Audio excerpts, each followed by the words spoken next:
and he never took no liberals. I had a serial libertarian, then he came and saw some shit he said.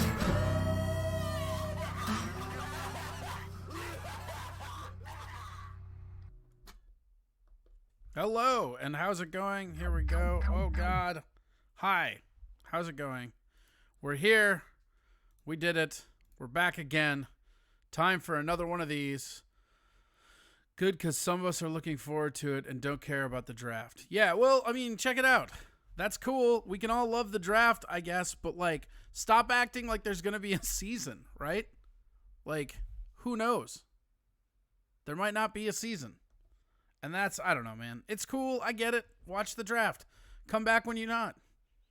I don't give a shit. What up, Mikey? How are you? Welcome. Ellie, welcome. Welcome. Here we go. We're doing it. Started off right. Hell yeah. Some fucking donations and shit. That is dope. Do we have that? Is that even on? Alerts on, yeah. I used to watch the draft at Fuddruckers. Yeah, that sucks. I'm fucking pissed. Fuddruckers is gone, you guys. They're gone.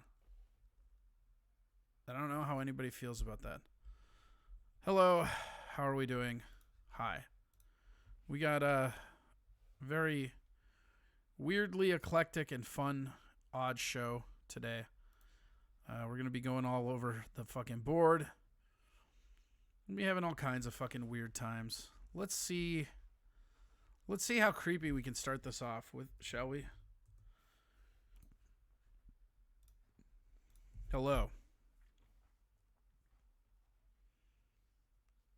Hey, what up, Rick Tar? Rick Tar. St. Louis, yeah. But, like, I feel like if I went to St. Louis, like, that's, I think, the thing that sucks to me about Fuddruckers leaving Minnesota. Like, let's just turn this into a Fuddruckers vent line, shall we? The thing that sucks to me the most about all that is that I don't really, like, I'm not going to go to Fuddruckers when I'm out of town, right? Like, that's not... This camera's whack. That's not going to happen. That's not really what I'm into, right? Like, if I'm in St. Louis, like, oh, I'm in the place of, like, outrageous barbecue and fucking, I'm gonna what? I'm gonna fucking get a Fuddruckers burger? I mean, I guess I have to if I want to see it again, but it's not something that I would travel and then go, you know? All private and state-owned campgrounds are closed to recreational camping. My August trip might be fucked. That sucks. That fucking sucks. They should let people do what they want, I guess. I don't know. Such a weird time this whole ordeal is. It's, yeah, I don't know. It's just fucking weird, right?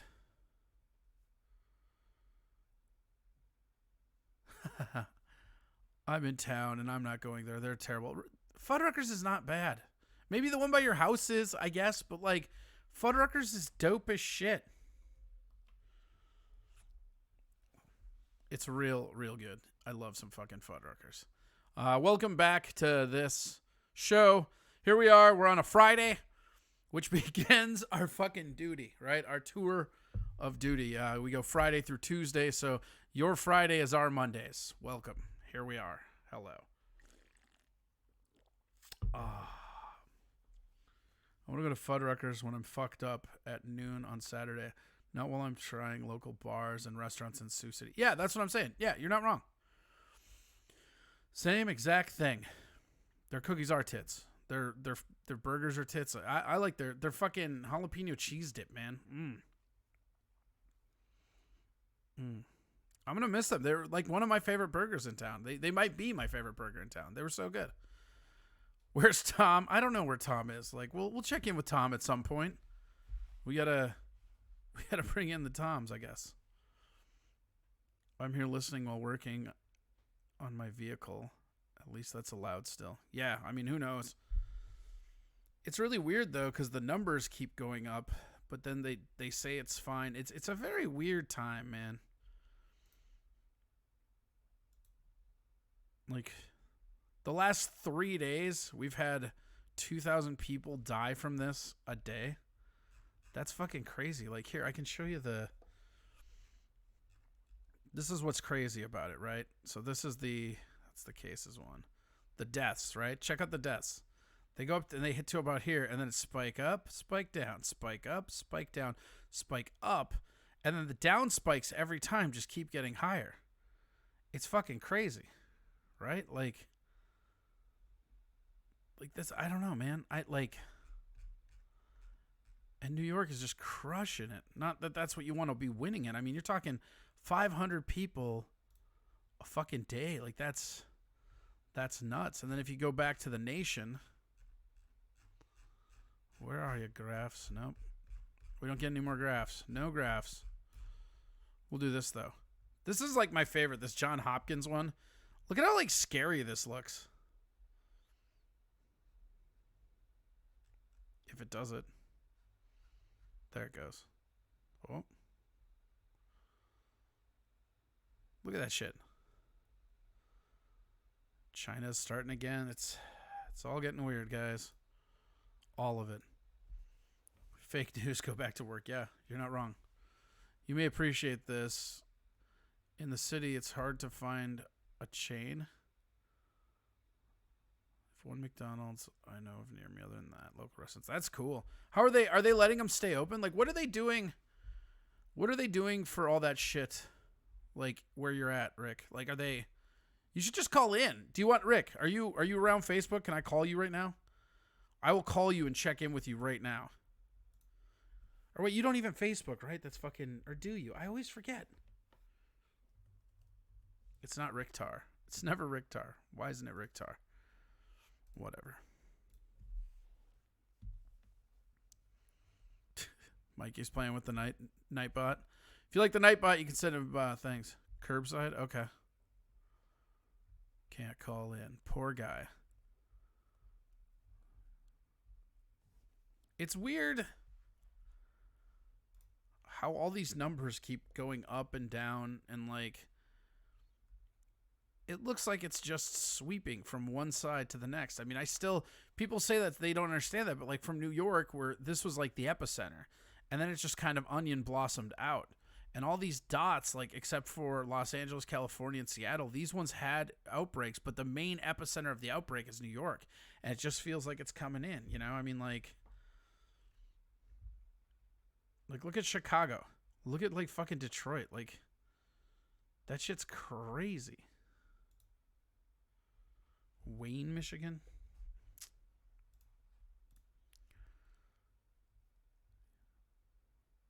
Hello. Hello, everybody. All right. So, let's see here. It's been closed some. Best one's temporary, no cause. Can't afford it. Yeah, well, but like, they're letting everybody work. Like, they're letting the local places do carry out and shit, right? They're just not letting them dine in, or how is that working out? Is what I was asking.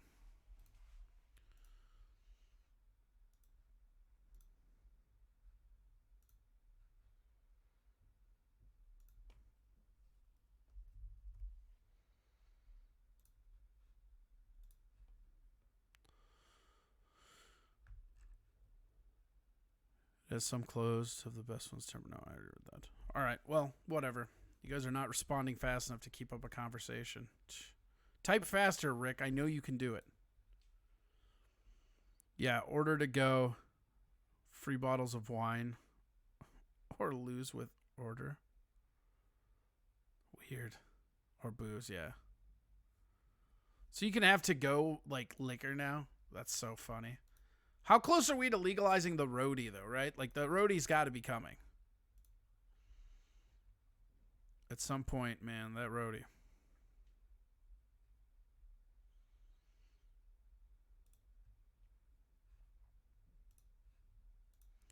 What up, Taxes Theft? How are you? Having fun?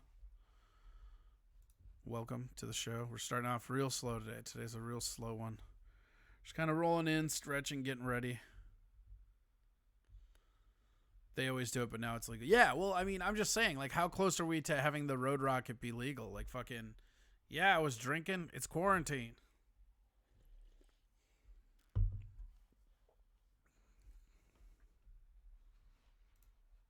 Right.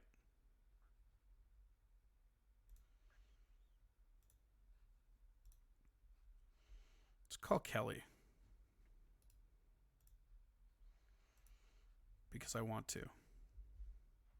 And I don't know if they again.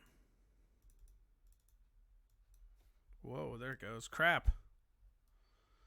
I'm off it already, guys. I can't even size stuff anymore. I was on it before, but no. Nope. Let's see if he answers. Oh, there we go. Yes. Hi. Check, check, check, check. Hello? Hi. Hey there, Corey. How are you, Kelly? I'm doing okay. You're Had on- the day off. You're on Twitch. Oh, hey, everybody. Tell everybody who you are and where they can find you. Hi, my name is Kai Berger. I'm a local Twin Cities comic. You can find me at Facebook at Kelly Berger and on Twitter at KellyBerger1. Tell them why they should follow you. And, because I'm pretty funny. Okay. And I assume I have a unique point of view that maybe you can find not at other places. Why would you have a unique point of view? Oh, right now I'm just trying to put on my socks. Okay. So because you put on socks, you have a unique point of view? I'm just saying what I'm doing right now Oh, okay. at this very moment in history. Okay. You're going to jot it down to history? 8:04 today, Kelly Berger was putting on socks. What's your favorite joke you've written lately? I don't have like a favorite joke. I enjoy writing jokes, but I don't have like a favorite one. Come on, you have a favorite one. Don't play that bullshit with me. Okay. You don't have one that you've just done and you're like, fuck yeah, in. Well, there's a 9/11 was a team effort joke. Okay. Yeah, that's Taxes Theft said, So far- sounds fascinating. Ricktar says, damn, what a pioneer. yeah. Oh, How does it feel to be a pioneer of socks? well, it's something I can stand on. All right, well, guess what? What? I'm going to let you go because you're boring me. I'm going to call you back later. Try not to bore me. All right. All right? Figure out what that is. I want you to develop a new skill. Okay? I'm going to call you back before the end of the show. Have something interesting. All right. Just take on the hot topics of the day. Whatever that is, man. I'm not here to tell you how to live your life. I'm saying right now you're boring and I think you can do more, but I caught you putting on your socks. So I'm going to let you All go. And when I call you back later, be more interesting. Whatever right. that means to Kelly Berger, okay? Yeah. No, So no, I can be- hey. No pressure, but don't fuck this up. Yeah, because you know us comics are always funny on demand. Yeah. Don't keep citing excuses, bitch. Get into it. Better be interesting. Goodbye. All right. All right. All right, that was Kelly Berger. We're going to check in with him later. I think we have our first guest is actually ready now. Here we go. Boom. Wait. No. Yes. Yes.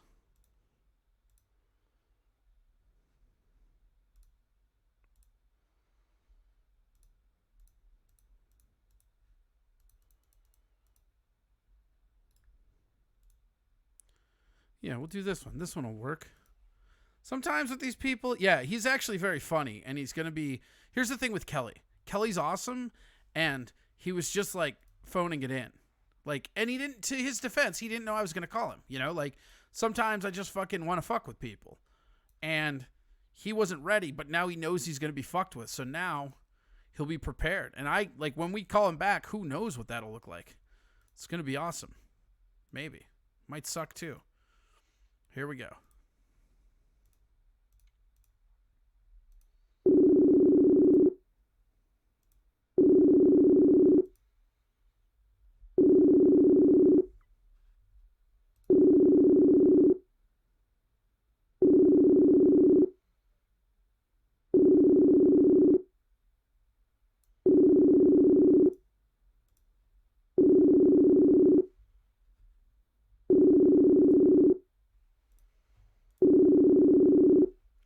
He's an old man, so there's no way this isn't going to take us 3 times to connect to him.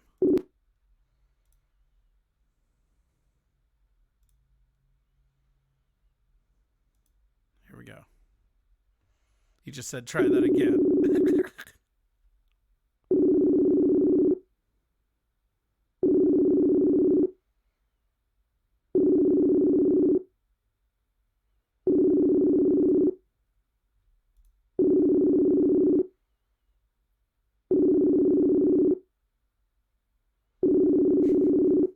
He's typing.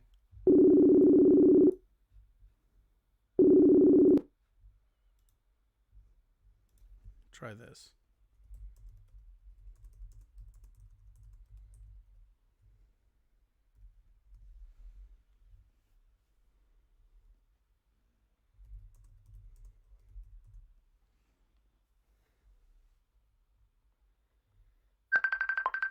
There we go. Hello. Hello? Hey. Hey, there you go. Yeah. What up, buddy? That didn't work, but now it does. It's okay. I told the listeners that you were an old man, and there's no way this wouldn't take us at least 4 times. That's accurate. That is accurate. And I didn't. It's not just you. It's me too. Like we're both like fucking old 40-year-olds at this point that are like this new spangled technology. And then when like it didn't pick up, you started typing. I was like, oh yeah, we're gonna be here for a while. Oh yeah, it's like watching my grandpa try to put a tape in the VCR back in the day. Yeah. Just record, load some Duff. It's not that hard. Identify yourself for the listeners. I don't want to brag, but you're in front of like tens of people right now. We got like 24 people in the chat room. All right. Brian Miller, Minneapolis stand-up comedian and longtime consort of yours, I suppose. Consort. I like that word. Yeah. We started the comedy on the same day, which is still kind of weird to think about. Well, and we both lied about it being our first day. Well, yeah, that too. It's basically. Well, no, I know it counts, but it's just really funny because we both have those asterisks. No, definitely. How many times have you done it before that night in total? Probably a few. I mean, like 20? Yeah, probably more than that. Okay. More than 20, less than 50? Look, I don't like where you're going. Let's just stick to us being the same. No, I mean, I think my answer was probably like 10. Oh, yeah, maybe. Mine was probably like 50, maybe. I don't know. I did it for like a year, and then I moved to Vegas like an idiot. Well, yeah, because I lived in a Carbondale, a really small town, and they had one comedy show every 2 weeks, and so I did probably 8 total sets at that, over the course of like a year. Tell the people where to get a hold of you. Like, where do they follow you? Oh yeah, I'm on Instagram. I just joined Instagram, so I could desperately use the followers at Funny Brian Miller, spelled with a Y, and then on Twitter at Real Brian Miller, and then on Facebook just Brian Miller. Do you have the same contest with that 12-year-old girl or whatever it is, your niece or what? Who? Oh, I forgot about that old bit. Yeah, but I finally have more Twitter followers than my niece by a good amount. Yeah. But I'm sure my niece has way more Instagram followers than I do. So I guess that'll be our new battleground. So, okay, I had you on here, 1, because I haven't yet, and I wanted to have you on here. I love you. You're my buddy. But 2, I wanted to talk about this, no media thing you're doing. Yeah. So I kind of did it half as a psychological experiment, mostly that, and then also a little bit because I thought it would be a good gimmick for content for the week and try to crank out stuff. So I decided to do a media blackout, so I'm not looking at any news if I can avoid it. For the week, which also really kind of means basically not going on Twitter or Facebook. The exception, I'll go on Facebook or Twitter to post something, just my own thing, and then if people respond in the comments, I'll talk to them. But I'm not looking at my feed. So you still get abreast of what's happening, or abreast of what's happening. I'm trying to get it's put it this way. It's one of those things where I didn't want to have no connection to the world, especially right now. No, I think it's fine. Let's just walk away. It's fine. I don't know what you're talking about. So it was I was trying to look at as little as possible. There's been maybe 3 things that have sort of seeped through on accident, mostly because people were joking about it, even on Instagram, which is usually, my Instagram is not very politicky. It's pictures of my sister's kids and, a couple of comics who post videos, but I even to the point where if I start somebody's video and they talk about the news, I stop the video and I'm like, I'll watch this later. So, all right, I gotta stop you for a second there, right? So the chat room here kind of talks shit, right? Mhm. And like, I just want you to know that you can go after any of these motherfuckers however you want. Like, Well, I can't see the chat room thing. no, I know. I'm gonna read a couple comments for you, and I just wanted you sure. to know that under no circumstances do you have to be nice to these idiots. Great. But somebody said, I bet he still reads the Star Tribune. I don't even know is that supposed to be an insult? Like, what is that? I don't understand that. I think they're trying to say the Star Tribune's not news, if I had to guess. Oh, okay. If I had to guess, no, I definitely don't read the Star Tribune. That would be the opposite of what I'm going for. See, it's like infuriating. Like you'll get there. Don't worry. Yeah. But yeah, Well, how have you found? So, what day is this of your quest? Like, how many days is it total? I sort of half-assed it on Monday, and then I broke down and then looked at it. So I was going to do Monday to Sunday, but because I kind of didn't do a great job of it Monday, I started at Tuesday. So I'm on, this is the end of day 4. So the goal is just 1 week without the news. Yeah, so theoretically Monday at midnight, I can go back on. I'm hoping that I don't look at the news so much. I think one of the lessons I'm hoping to learn from this is that checking the news 20 times a day doesn't really help. You can just wait like a day, maybe even 2, and then just check it all at once and then not think about it constantly.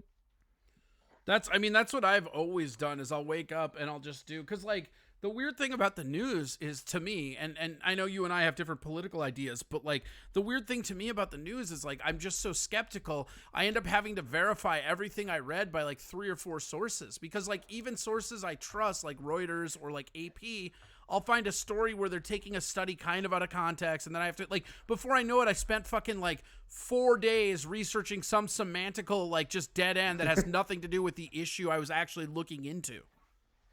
Yeah, and right now, like, so much of the stuff with, like, the virus is, like, one day it's like, hey, we found this drug that treats the symptoms pretty good. It seems like that's going to help. And you're like, oh, I feel good. And then they're like, no, it turns out we're going to be in quarantine until 2038. And you're like, oh, shit, I feel terrible. Right.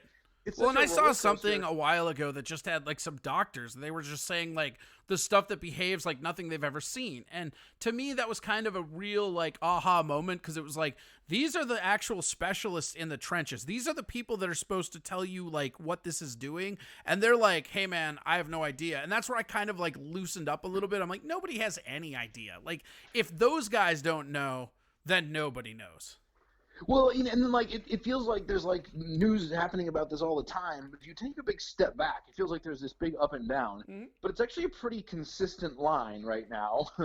But if you're, like, so in it, like, hour to hour, you feel like, I gotta keep checking. But it seems like, I think kind of what I'm getting the impression is that, like, you can step back for a day and be like, or a week, and be like, no, things happen, but it's not, it's not the urgent moment-to-moment thing. It doesn't really move that way. So do you think it's like lowering your blood pressure? Yeah, I think so. I think I'm a little less depressed. Yeah. Have you been depressed? Yeah, of course. I mean, I'm always depressed. Yeah, but you wear it so well, I can barely tell. But yeah, no, it's been good. I probably just like read more and written more because I haven't been quite as, it's like that time you don't even realize you're burning, where you're like, oh, I just was like standing up against my counter reading the news for 20 minutes on my phone, and then I continued on with what I was gonna do. Like I just like lose little snippets of time that I'm not losing now. Yeah, I mean it's also, it was an excuse for content. Honestly, I was and I mean the content's great. I mean, I really like the content. I love yours. I love what Barill's doing. I love how all of us are trying to find wherever the niche is that we fit in. Because the reality is, just because you've been a comic doesn't mean you get to do this. Right. Yeah. And totally. I mean, like, May 4th is a great day for everybody, and that's fine. But the reality is, for most comedians, May 4th is not going to be anything. That's not go back to work as a comedian day. No, I don't think. I mean, I'd be shocked if we weren't locked out till fall at least. It wouldn't surprise me. You also never know where it might be like, okay, you can go to a club and do a show that you can reopen, but there can only be like 40 people in the room, and they have to be spread out really far. Well, but the thing that worries me about that is, like, just think of how many clubs have models where attendance is how they sustain. I mean, like, most of your Funny Bones, House of Comedy for sure. I mean, Acme will be okay, but I mean, not every club is Acme. You know, you look at like House of Comedy, there's no way that they're going to be able to make their nut if they're bringing in fucking like Steve-O and they're only allowed to sell 50 tickets. Oh, I mean, the one possibility of where this might, one thing that what we might be able to fit into is I think at the beginning it's going to be mostly locals doing the shows because it's like because of that, right? Like you can't pay to fly and put Steve-O up at a hotel, or you can't, you know, there's not as much angle on that. So, but we have enough great locals, you know, on these shows that they could just do that with, you know, from people in the drivable area, Chicago comics. You know, Kevin Bozeman might drive up for a week. Sure. But I don't know that you're going to necessarily get the people flying in from New York or LA. People might not want to be flying. I feel like headliners will be, though. I feel like headlining comedians are going to be so desperate to get back to work. Like, I don't think you're going to see Kermit like miss a week at Acme. I just don't believe that. Sure, and I don't. Yeah, I don't know. I mean, I'm not quite there yet, but I'm getting to the point where I'd be like, yeah, I'll get on a plane, whatever. I'll take the chance. Just let me do comedy. Well, that's kind of what's going on right now, anyways. I mean, I was out and about today, right? And I had to meet somebody over by a Home Depot, right? Mm-hmm. So I'm like sitting in the parking lot watching, right? Mm-hmm. And the people just in and out without gloves, without face masks. Like there's some weird thing that happened in Minnesota anyways, where we're like, oh yeah, winter's done. We're done staying inside. Fuck you and you're cold. Like, and it's like, that's a real weird stance to have. Cause right now we have one of the biggest per capita, like not sick populations. But if everybody goes to fucking Home Depot and wraps hands around pottery, who knows how long that'll stay like that. Totally. You know, I was talking to my wife about this because it's the only human being that I can talk to. But I don't know. This is not probably a good thing, and I don't count myself as one of the people who's better about it. But I'm wondering if after a couple more months of this, if the situation is still functionally the same, if people don't just gradually kind of break down their good behaviors and start taking like crazy risks, or you know maybe semi-crazy risks, as it were. Just because they're like, I just can't do it anymore. Right. like, and I don't mean in some sort of grand, I don't, not in like an economic sense, or even in some like, it won't be like a big protest. I just mean like, you'll just like catch yourself being like, fuck it, I'm going to play cards at Baril's house or something. I don't know. Yeah. It's like, we're all gonna get. Well, and that's exactly what looked like it was happening today at Home Depot. Yeah, and you know? it'll happen by degrees. Yeah. You know, it'll just be people's good habits start breaking down, and then maybe, you know, of course, maybe then you get a big bunch of clusters, and I don't know. I've seen that in myself. I was Lysoling everybody that came through my door, and now I'm just like, whatever. Like you get to a point where you're so bored, you're like, yeah, whatever. And like, I don't know. It's like when I watch you or somebody else or anyone like smoke a cigarette. Like, you want to take your life in your own hands, that's on you. Like, I'm going to be over here wearing rubber gloves. You're gross. Yeah, well, you know, it's funny because I'm trying to not, you know, I want to take it seriously. I don't mean like people shouldn't keep taking it seriously or anything. It's just like you just got to wonder, like, just as a sort of psychological thing, like, I mean, and maybe I'm wrong. Maybe people just get acclimated to this and this is the new thing for a while. But I just wonder what people's capacity is to sustain that sort of thing. It's like, you know, a New Year's resolution, right? You're like, I'm gonna do sit-ups and push-ups every day, and you do pretty good for that first month, right? And then February, you fall off a little bit, you snap back in March. Well, what are you doing in October? You know, right. I mean, how many people are still doing it in October? And I wonder how many people are gonna like maintain that momentum. And I don't know, like I said, that's not even like a political thing. It's just like a human behavioral. I don't know, though. Like for me, like I think it's like more dysfunction than anything else. Because like I was prepared for this to be the end. I wanted it to be kind of like anything short of Stephen King's The Stand, and I was disappointed. You know, like. By the way, I saw that some people are referring to the virus as Captain Trump's. That's pretty great. I thought that was pretty funny. It's pretty great. Like it's just I don't know. No, I think. Well, you put it this way: I think it would be obviously worse, but sort of psychologically easier to deal with if it was something like that, where it was like that level of deadliness. You'd be so scared that you wouldn't even consider, you know, doing anything. You'd be hermetically sealed inside your house. But when it's this weird, slow burn, you know, long-term, hard to measure, confusing thing, I think it makes it easier to get used to it and then maybe start not behaving as cautiously as you should, you know? Yeah, and I also think there's just like a break. I mean, I don't know, like especially in Minnesota specifically, most of our summer activities have quite a bit of social distancing built in. Mm-hmm. Like it's going to the golf courses cabin can and open getting the up. fuck away from everybody. Totally. And so, yeah, I think I tell you what, the psychological breaking point's going to come to Minnesota is if we don't get to do, we got to be so socially distanced all summer, and we've done it all summer, and it starts to get colder. Oh man, I don't even want to. Oh, they're gonna have fucking riots. Are you kidding me? If they somehow keep us cooped up, because here's what's really gonna happen, right? America's civil war gets jump started if there's no NFL this year. I believe that. I think the NFL is like the canary in the coal mine of how this is gonna go. Well, I mean that's like, to me, sports was the canary in this coal mine from the get-go. I was one of the most adamant people this was just the flu, because that's what it looked like. And then they canceled the NBA season, and I was like, man, either somebody hates LeBron James and never wants him to top Jordan, or this is a bigger deal than I thought it was. Yeah, canceling have they officially canceled the entirety of the playoffs yet? Yeah, and they also, I think, have already canceled the entirety of the MLB season. Oh shit! No, they're still. I don't think they have, unless that is brand new. I feel like that was last week. Maybe they canceled up until the All-Star break, but it's going to be a shortened season. Oh, it's going to be a shortened season for sure. There was talk of playing all the games in Arizona, like basically just like bringing all the teams into Arizona, and then like they wouldn't travel; they would all just live there, and they would play all the games in like 3 different stadiums nearby. Sucks for like home field advantage and shit though. Like it's almost like it Totally. doesn't count. I don't know though. Like I mean, as long as the like fucking Astros are the World Series champ, who gives a fuck? Yeah, that's true. But no, America could suck up losing the baseball season. Like we've done it before, But like, I think you're totally right. If the NFL season is going to be such the kind of political football / tipping point, that's going to be a huge thing because of how far out it is. Yeah.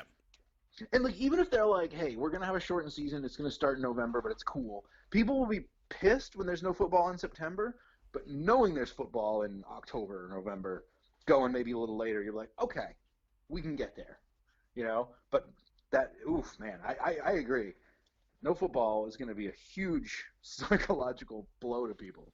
Yeah, well, and I was joking about how it would be really funny if like the NFL just went to like flag, like really long, like wedding veil flags, so that they're like keeping their appropriate distance as they fucking play. My theory on this is what's going to happen. I think they are going to freak says social distancing in football. Yeah, no, absolutely. No, I think they're gonna have a season probably, and I think it will be in empty stadiums. All right, hear me out on this, right? Mm-hmm. We just play Madden for the Super Bowl. Like VR football, I'm in. It's fine. Load your rookies in. If they can prove by video that they should have more stats in a certain thing, give it to them and just play. The draft was weird this year. It's concussions go down almost entirely. That's true.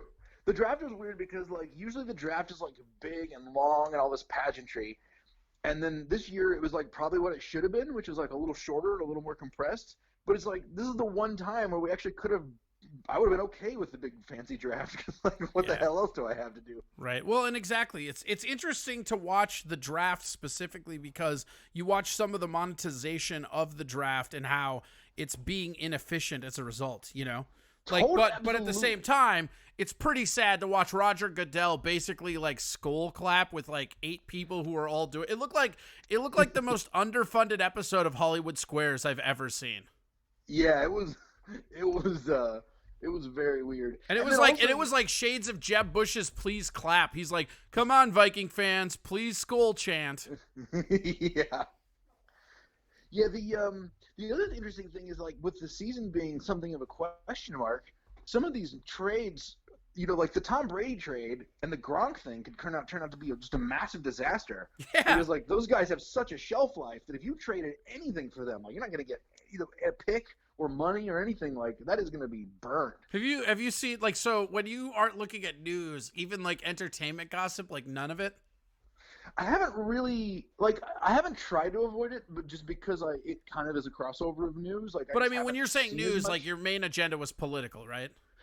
Total, yeah. But So I political can and tell just you something that's going on that's really funny about Gronk Sure. and Tom. So Yes. Tom Brady was on Howard Stern and he was talking about Gronk's penis. And then Gronk was in an interview talking about Tom Brady's penis. And it was just wow. like really funny to me where it's like, well, I'm glad you two guys are back on a team together. Like just you really have a lot of adjectives for each other's penises. Okay, so obviously Gronk's like hanging serious dong, but what did Gronk No, say about supposedly Tom's got like the dong of all dongs. Brady? Really? Yeah. Like That he feels was like like, it was so funny too, because with the Gronk stuff, he's all like, yeah, his dong was this and this, and then he's like, never mind, my dong. It's pretty great. Wow. It was like two dudes like backslapping as far as they could without actually like making out. You know, like it was pretty great. What do you think Ricktar of the guy says, that fuck likes Stern. I'm burnt out on him. Yeah, I mean, he's still good at interviews, but yeah, his show's not as good as it used to be. I agree. I think it would have been sad if old Howard Stern was still trying to be young Howard Stern. Right, I agree with that. Like, you have to change. Like, you have to change, or you don't get to be in the limelight anymore. The one I always point to is Aerosmith, who I don't really like. I never have. Like, I think the song "Dream On's" okay. Beyond that, I really don't care. I'm pretty much in agreement with you on that. But you look at like the way that their sound changed, even the Chili Peppers, who I don't like. Like, you have to be constantly reinventing yourself, or it just gets stale and nobody cares. If Howard Stern were still trying to do that same show, nobody'd be listening. And yeah, it would be like it's weird when the 55-year-old guy is like, hey, how often do you use your vibrator? Right, Like it starts to get a different tone. Right.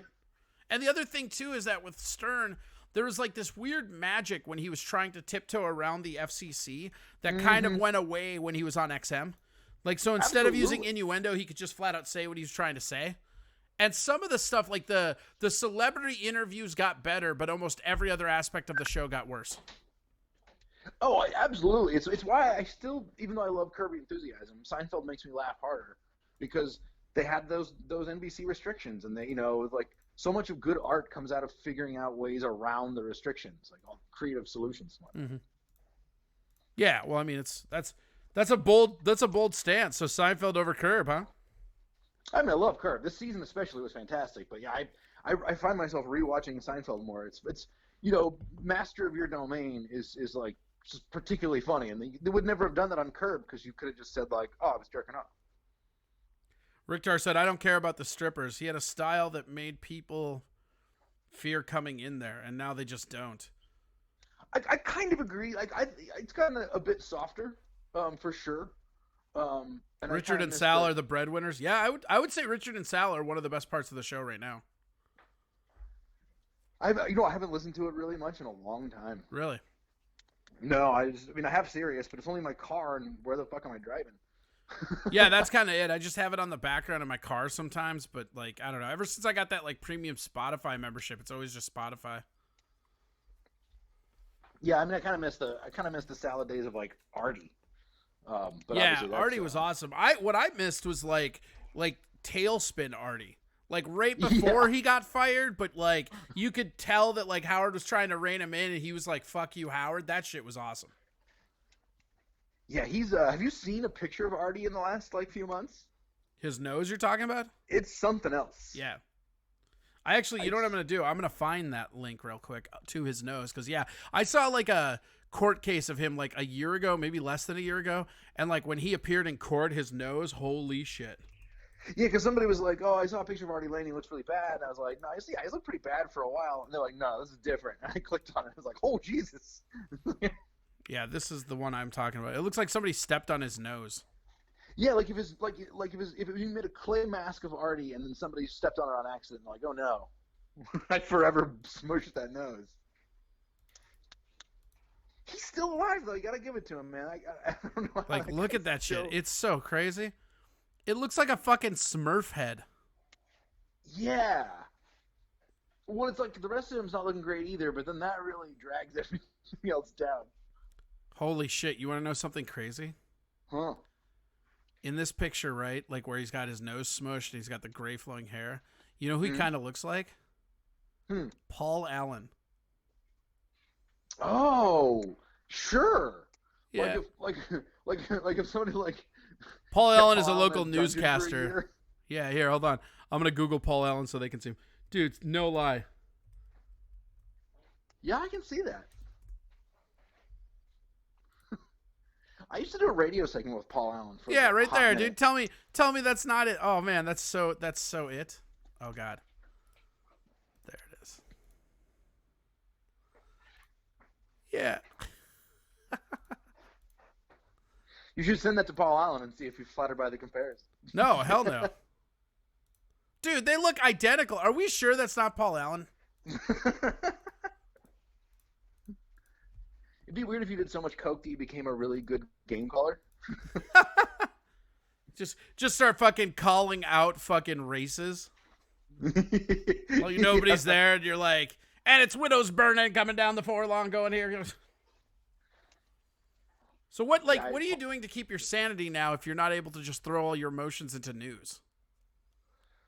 Oh, actually, no. That's been it's not having that throw me off. That's been good. Sanity keeping has mostly been running around the lake and writing, working on short stories and writing those little minute videos is fun. My kind of plan, because we talked about how it's kind of impossible to like replicate stand up in the process without the live. You just can't do it. Agreed. So my plan is just try to make these minute-long videos as long as for as long as this goes, and then at the end I'm gonna go back and watch them all and pull out all the jokes that might still work and kind of use that as like a digital notebook. Because definitely there's some lines that are funny, and some stuff is not about some stuff is just about other things.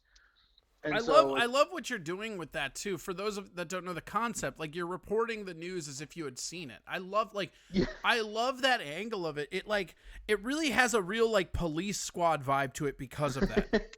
Yeah, I'm gonna do another one of the headlines I think might be happening. That I think like to tomorrow. me, that's the thing that jumped out as the best part about this to me. And I think you should be doing that daily while you do this, because that like your creativity in writing is always what you've leaned on as a comic. And like the idea that like I can't remember, there's one of them that just fucking broke me. I can't even remember. It Anthony Weiner back in trouble? Yes, After his dick joins 3 Zoom meetings. Yes. The Zoom meeting joining fucking Wiener joke. It was so good. Dude, the trick was I think the reason that joke works is I hate how you knew exactly which one it was. I was my favorite one. Oh, I wrote one joke that Meg said it was too racist to put on the video, but I don't feel like your Twitch people will be too mad about it. No, these guys mostly live in St. Cloud. They'll actually like you for it. That's the fucked up part. So, it was when Kim Jong-un, was in his surgery or whatever, and, we still don't know what's up, but, first... I mean, it's coronavirus, right? I think it's like embarrassing plastic surgery. I think no, because he was out saying like if somebody has coronavirus, shoot him, and then all of a sudden he has this like top secret surgery that nobody knows about. He's just laying in a room on a respirator, like, don't kill me, I'm in charge. Oh, totally. Who the hell knows? But so the joke I wrote was I would tell Kim to get well soon, but get well soon is the name of one of the uncles he murdered. That's phenomenal. That's not racist. That's just good joke writing right there. I almost put it in one of my videos, and Meg and Emily were both like, ah. Did they think it was Kim Jong too soon? Ooh, I like that. I can make a dad joke out of anything. No kids. It's just something I do. What are you doing to keep this? I'm doing fucking this. I'm hostage on a fucking Twitch channel where these people fucking annoy the shit out of me in a chat, and they deliciously laugh at how upset I get. Apparently, I'm pretty fun when I've been razzled.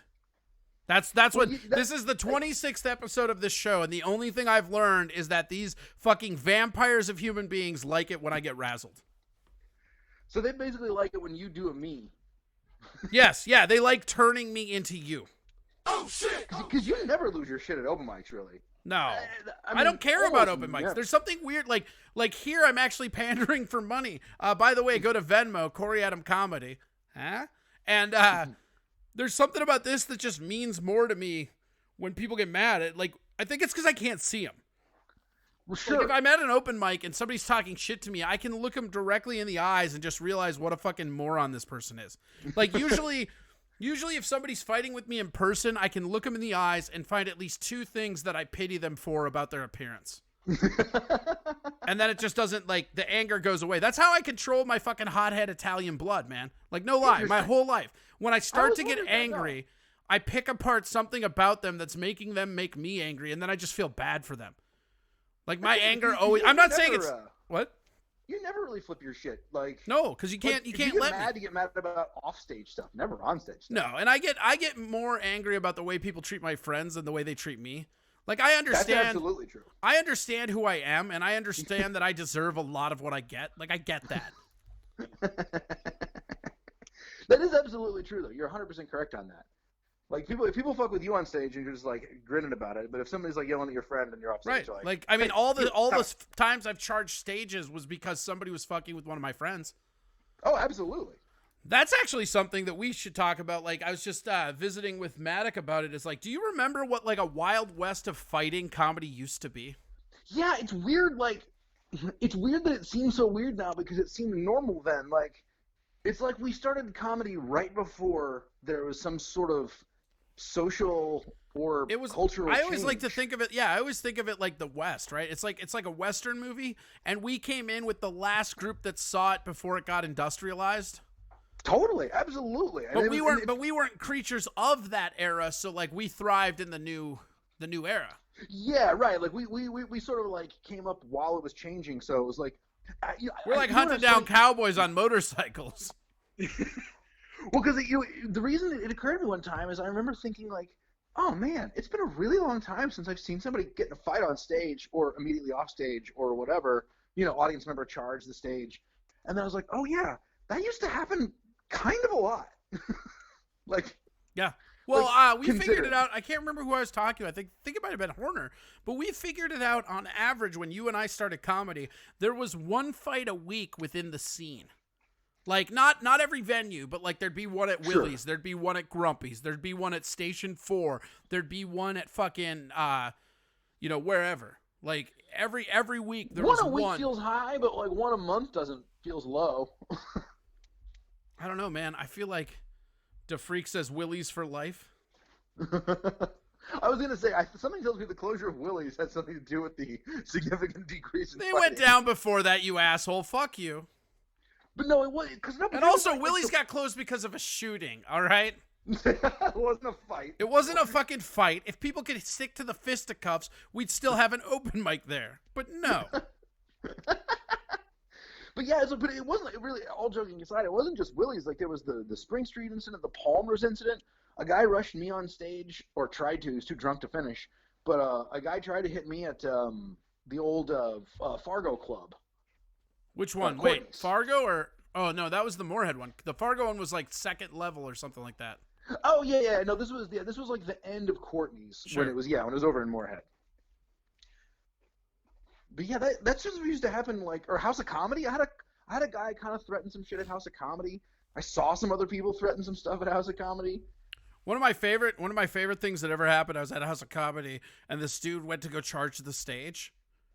And, he got mad at something I said, and he came up, and I go, don't you come up here. And he went one step up, and I just kicked him right in the head, and he just dropped.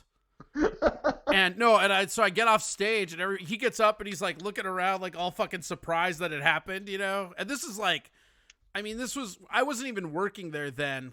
Like, this was probably, like, within the first 4 months that it opened. And I kicked the dude right in the head. And I fucking get off stage. And do you remember Dominic? He was like an old bartender who would sometimes bounce there, right? I get off stage and I go, holy shit, I'm sorry. And Dominic goes, no, man, we're trying to cut that guy off. You did our job for you. Good job. That's the thing that always like breaks my heart about House of Comedy sometimes. Like that place used to be super fun.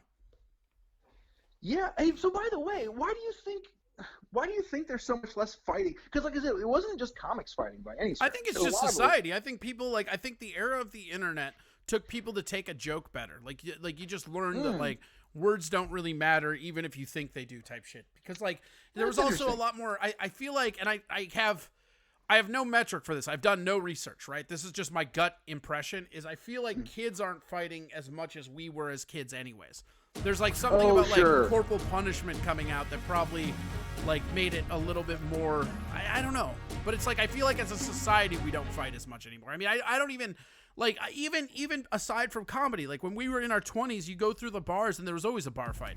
Now, if you're in the city area, it's not the case. Also, thanks to Crack Babies 89 who subscribed. That's super awesome. Like that, don't you? Crack Babies just got under the wire of the crack epidemic, by the way. Yeah. It was back to heroin by 92. Just under the wire. Under the wire. Well, I mean, that's kind of a fallacy because, you know, you can do both. You can do all the drugs, Brian. The only drug that really went away was Quaaludes. What happened to that? Nobody makes more? Well, the lab that made them stop making them or whatever, but, like, I don't, like, no intrepid young chemist ever, like, got an old Quaalude and reverse engineered that shit? Why can't anybody make more Quaaludes? Stephen Tovar said, we were the last of the let's take it outside generation. That's true. Well, Tovar is correct on that one. But it's interesting that with comedy, like, it felt like it didn't, like, gradually go away. It felt like over the course of, like, 6 months, we went from a fight every 2 weeks to no fights ever. Yeah. Tim Silverthorne, I assume this is Tim Silverthorne because it's Silver Tim 1. Sure. And I feel like that dude's screen name would be lame, so I feel like that's him. Harsh. Oh, whatever. Dude, I don't give a shit. I love me some Tim, and he knows that. He said, these days nobody could get away with feeding another comic wads of hair on the stage. Yeah, it's That's oddly specific, Tim. That's all I'm gonna say. It's like when somebody's porn category is a little too, you're like, oh man, that's really specific. There can't be more than 10 of those videos. You know what else went away? Can we talk drugs for a second? Sure. One of the things I hate most about heroin is it made opium impossible to find. Like, yeah, I don't know true. if you ever, like, as a kid, ever like came across opium. I did a couple times. Yeah, so like opium, you would sprinkle it on top of your weed, right? And it would be like this giant body high, so you could do a sativa, and it would give you an indica feel at the same time. Yeah, it was like smoking a Vicodin. Right. I loved that shit. Then they cracked down on fucking opioids, and now it's not cost efficient to make opium because that's money. That's they could be using those poppies for fucking heroin. Yeah, I guess that is why it is I haven't even heard someone mention that other than opium was one of my favorite drugs. Like, seriously. And if you want to judge me on it, I don't give a fuck. Opium is awesome. Like, and it's not like, I don't know. Like, I remember smoking opium and just being like, oh, I can understand how China got in debt to Rome over this. Yeah, man, absolutely. But it's not like, it's not like, I don't know, you see in the movies and it's like, it's always the Chinese guy in the opium den, and he like can't, like he's like, hallucinating and everything. It's like, nah, like that's not what it's like at all. Ricktar says hippie festivals, it's everywhere. Fair enough. Well, that's the other thing is I don't go to those hippie festivals anymore. Yeah, I'm not talking hippie festivals. Where's my legalized opium? There should be fucking opium fucking CBD dispensaries. Like, I also want medicinal cocaine. I'm not hiding that. This pain in my elbow, I think I can snort it away. Let's be honest. Oh man, I went to the dispensary, the legal dispensary when I was in Illinois, like my last comedy trip before. How bad are the Illinois dispensaries? Oh, they're terrible. And here's the thing, I honestly, I only went in because I was curious, right? I was like, I had the afternoon free. No. Here's the thing. I don't need, if I want to find weed, I don't have to go to a dispensary and stand in line. You sound like a dude that just got caught with a Playboy. No, I was reading the articles, I swear. No, it's just like literally the easiest thing to find. Like, I don't need that to find that, It's just like, so it's like, why would I stand in line? I could just talk to one of my friends or whatever. But I was really curious because I was in my parents' hometown and it was, the thing was open and I was like, I will go and I will buy a bag of gummies just for the sake of it, just do it, just because it's, it's kind of cool to be able to do. Like, it seemed weird in my small town that this is legal now, and it was so awful. It was so like they like treated you like a prisoner, and like you stood in line forever in these waiting rooms, and they didn't have any actual plant. It was all just gummies, which was fine because that's all I wanted, and I didn't really want that, but it was fine. But it was such a terrible experience. And I was like, leave it to the state of Illinois to cock up selling weed. Yeah. That's the fucking funniest thing. Like you fucked up weed. Like Massachusetts did the same thing where the people voted for it, and like I don't even think they have the dispensaries out yet, and they voted for that like years ago, like 5 years ago. They're still like arguing about it. Yeah, the Illinois, like, they clearly hired a security guard who hired a security guard who clearly didn't think it should be legal and treated everybody like. I've definitely been treated better by police in almost every other circumstance than this guy, and it wasn't like people were just calmly standing in line. You know, it'd be like if the guy at Walgreens was pissed because you were trying to buy Snickers bars or something. You're like, yeah, were you following me? It was weird, man. It was almost like Illinois came up with this genius plan to get people to stop smoking weed, which is just to make it feel really uncool. Oh shit! Oh shit! Yeah, well, I mean, it is uncool, right? Nobody looks cooler like taking bong hit. No, it's obviously cool. But not this. This was terrible. Oh man, this place. What kind of weed did they have? Like, what did it like? They literally didn't have any plant of any kind. You could not get weed, actual weed. Impossible. So wait, what? So what? Yeah. You could only get vape cartridges and like gummies and like one other edible. See, and that's what I fucking hate. Like I hate this shit so much. Like you fucking asshole fucks. Like you don't legalize weed and then be like, yeah, everything except for actually smoking it. Like that. Okay, Yeah. So the absolute most popular means of ingestion, no. Everything else good to go. That makes no sense. It's like, I'm going to open an Italian restaurant, but there's no spaghetti and there's no pizza. Absolutely, we will not give you spaghetti or fuck pizza. you, Olive Garden. Yeah, that's what I came here for. It's really weird. And it's also really weird that, like, it's like, oh, so you'll have it processed really complex ways, but you can't just, like, grow it, put it in a bag, and sell it to me? Yeah. Like, why has it got to go through 9 other steps? I don't want it in a goddamn Jolly Rancher. Shut up and eat your Jolly Rancher. You want to get high or what? I mean, I did. I just imagine you all like shitty talking shit to the court. This is bullshit, man. Some people don't want your fucking Jolly Rancher, so you don't want it. No, I do. It's fine. I'll take it. I was I was probably not the best customer. Although everybody it's funny that I realized though everybody around me was incredibly lame. And I'm like, God, why are these people so lame? I'm like, oh, these are the people who didn't know where to get weed before. Like, they don't have any friends who have weed. Everybody else is still getting it from their friend. Yeah. Ricktar says maybe people should read what they're fucking voting for. Yeah, and I don't think – the funny thing is I don't think it was technically illegal to sell regular weed in the dispensary. It's just like – I don't know. They have this really bullshit stretched logic for it. Yeah. Anyway, I got to bounce. But Good. let's do this again. This was fun. Well, it wasn't fun for me. It wasn't fun for me, Brian. Well, that's I want why you it was to... so fun for me. See, now you're doing it. They got to you. Tell the people one more time where to find you. Yeah, so on Twitter at Real Brian Miller, spelled with a Y, and Funny Brian Miller on Instagram, and Regular Brian Miller on Twitter. And Real Funny Brian Miller on Google+. Yeah. All right, buddy. Thanks for calling in, man. Absolutely. I'll catch you later. Be safe out there. You too. When's your media blackout done? Monday. Okay, are you gonna do something special for when it's done? Like you should have you should do like a Super Size Me media on Tuesday. Just yeah, like 24-hour media-a-thon, like Clockwork Orange style. I'm definitely gonna do something for the end of it, and then some videos and some stuff. So yeah. All right, awesome. Well, thanks so much, man. Do is basically try to write jokes for the whole week of all the stuff that I missed. All right, do you feel like it's helping you be creative? Yeah, I do actually. Yeah. Awesome. All right, buddy. Well, have a good one. Yeah, cool. Catch you later. Later. Bye. That was Brian Miller. He had to go. I just turned my desktop on and it's fucking Artie and fucking Paul Allen again. Let's see here. We've leveled down quite a challenge today with Kelly. Let's get some inside feedback on how we think he's gonna do. I'm going to contact now local Kelly Burger expert.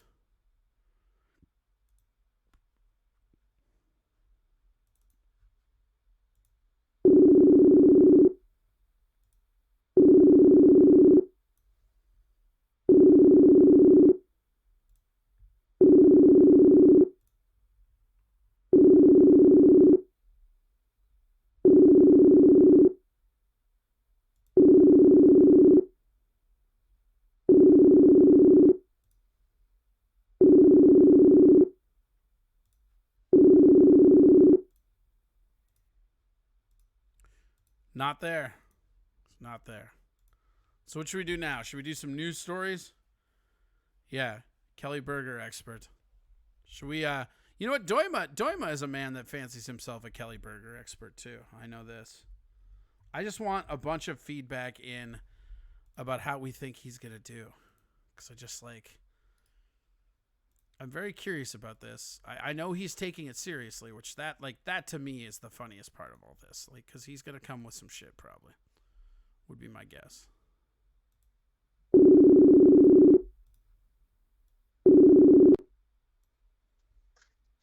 Hello, Kelly Berger expert speaking. Hi, identify yourself, Dr. Kelly Berger expert. I am Matt Doima. What makes you such an expert on Kelly Berger? I would say growing up in the same vicinity. He grew up in Little Falls. I grew up near Brainerd. Okay. So, being from the same region, right? Yes. How do you think he's going to handle this challenge? Oof. There's a lot of expectations on him. How do we think he's going to do? I gotta put my support behind the Kelly on this one. Okay. You think Kelly's got it, huh? Well, I wanna see the best in the man. Okay. So is that you just being an optimist, or do you really think he can? I'm trying to figure out where your heart is on this one, Doima. I mean, being an optimist. Well, yeah, but that's kind of what you do, right? That's your biggest problem, is that you just see the best in people, and then no matter how many times they convince you that's not what it is, you just believe them. Yeah, I mean, that's why I still think we're friends. Look, I wasn't here for a sweet injection of honesty right now, all right? Stick to the fucking subject at hand. Nobody said you're a fucking Corey Adam expert. Oh shit! No, not from Hibbing. I can't claim that. Excuse me, bitch? I like how you didn't talk over the sound drop I'm using. It's a very pro move. Pro move. Full pro move. That's my middle name. Pro move Doima. Yeah. Mm-hmm. How are you? Wait, okay, so here's the real question, right? Yeah. Silver Tim won. That's clearly Tim Silverthorne, right? Oh, 100%. What do we I think that Tim thinks Kelly's not going to achieve this one. Well, I always thought Tim was kind of an optimist as well, but there we go. Yeah. Oh, so did I. Tim's supposed to be made of optimism, bro. I guess that's why he's silver and not, gold. Oh, I see what you did there. That's pretty good. What What is the challenge? Well, the challenge is to you to be here at the beginning of the show so you know what the challenges are. First of all. Second of all, Kelly was being really boring as he put on his socks. So I told him to not be did you say nude or rude? Rude. That's rude. I don't know the prices. Yeah, the prices. What's up? Thank you. Thank you for the bits. Mr. Black ran out of thoughts. Super rad. Do we think he nails this? You think he does? You just how confident are you? If we were putting money on it, how much money would you put on it? I would go. Well, I'm also trying to think about economically speaking. I'd go 40.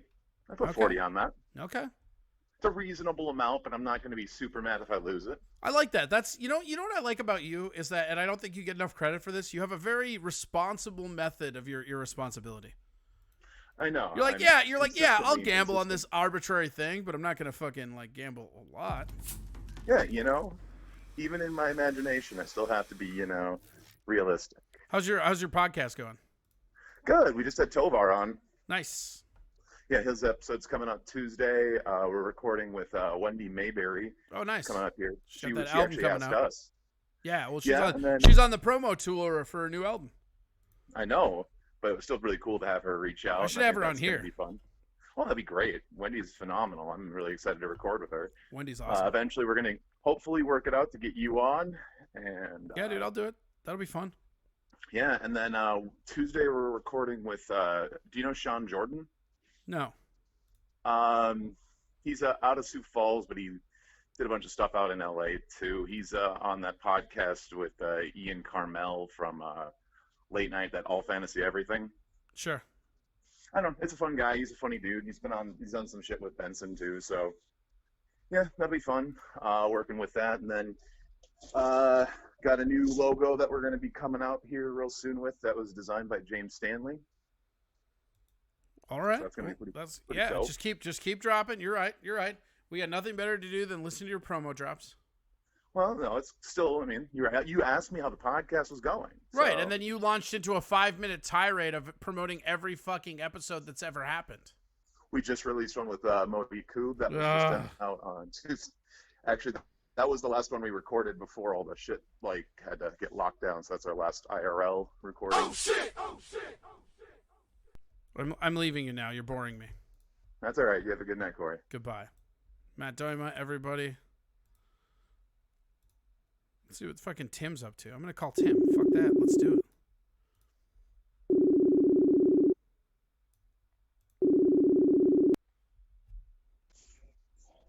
Yeah, Clown Central, Bozo. Weren't ready for that, were you? Oh, I kind of saw it coming. How are you? You okay, buddy? Yeah, I'm doing okay. I just thought I would be more engaged, but I'm making some homemade Egg McMuffins right now. Oh, are you? Yep. Are you loving it? What is that fucking dish you make that I love so much? Halushki. Yeah, halushki. So But good. here's the thing, though. I found out that my history is a lie. Okay, but It's you I looked it up, and it's actually Spetzel, which is okay. weird. It's weird that my grandmother, whose father fled Bohemia in 1936, didn't call the family dish by its proper German name. How do you feel about that? Like you grew up and now your whole history is a lie?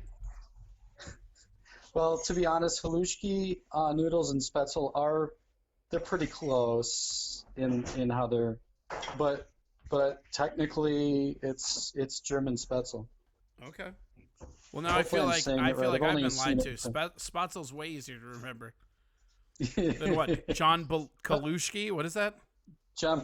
Yeah, halushki. Halushki. How are you Yeah, doing, with man? How's the paprika quarantine chicken. treating you? You okay? You know, I feel kind of guilty actually because it's treating me pretty good. I'm the Zoom administrator for my university, and my commute to work went from 20 minutes to 5 seconds. Yeah, you run into a lot of congestion in the hallway. Yeah, passing my kid going. Oh, sorry. Well, I'm cooking at the same time. Corey, I can't stay on too long. I'm being No, I'm not kicking you off. I wasn't being kicked off, but I was being encouraged to not be so loud. You got a lot of strife going on when you make Egg McMuffins. Yeah, it's a real baton death march out here. Well, just, poison yours and it'll all be over. Here's the one thing that, okay, so here's another guilty thing, and that is, as you know, every year since 2012, circumstances have caused me to take, at minimum, a several months break from performing, and it's going to be really interesting when things turn back to whatever is the relative state of normal, when all of you are going to be at the starting line that I've faced every single year since I've started doing comedy. Of course. I mean, here's the thing, though, that, I feel like you know it, but a lot of people in your position don't, is that everybody you see in front of you started at that starting line. What's going to be really interesting to me is that everybody that, passed that race, we're all in that race again. And there's going to be people that passed it the first time that aren't going to pass it the second time. It's that. Well, I wish nobody ill. I mean, it's I'm not wishing ill. I'm just saying, the hustle and the drive and the desire is something that, as you get older, it's harder and harder to find. Who the fuck? There's a famous boxer quote that says, "It's hard to get up and run when you're sleeping in silk sheets." Yeah, I think that was Leon Spinks. Yeah, I think maybe, or Frazier. Yeah, maybe Sphinx. I forget who. I mean, I believe you. I don't remember. I remember the quote. I don't remember who said it. It was a boxer, though. I know that. So, but all right, I'm gonna let you go. I'm gonna let you go cook. Thank you for watching and interacting. And what's your gut instinct with Kelly? You think he's gonna do it? You think he's gonna have something interesting when we cut back to him? Nothing surprises me anymore. I mean, I don't need. To be honest, I don't. What am I voting against? Is he have a No, show? what I'm saying is like, yeah, he's gonna be. So we're gonna call him back, right? The challenge Okay. was to do something interesting because he was fucking being boring as shit and putting on socks because I bombarded him. Like you didn't even know I was calling you, and you were cooking and still more interesting than he was being. Well, I'll take that as a compliment. I wouldn't say do that. Kelly, Like just hear what I'm saying. Kelly's a hustler, and I wouldn't count him out. All right, tell people where to get a hold of you. What's up? Tell people where to get a hold of you, where they follow you on social media. What are you doing these days? Just go to timsilverthorne.com. Word. All right, buddy. Well, have fun. Have fun cooking your McMuffins. Thank you so much, right, Corey. Have Yep. a great night. Later. Bye-bye. Bye. That was Tim Silverthorne. He's been in the room watching. All right. How much leadway space do we think we have to give him here is the real question. That's what I want to know. I wonder if, you know what, let's do it. Let's see what happens.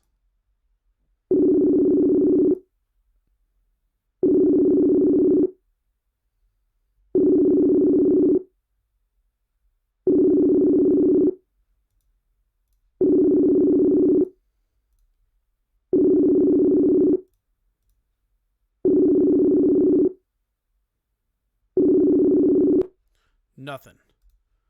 Alrighty. There we go again. Okay. Where's that? Perfect.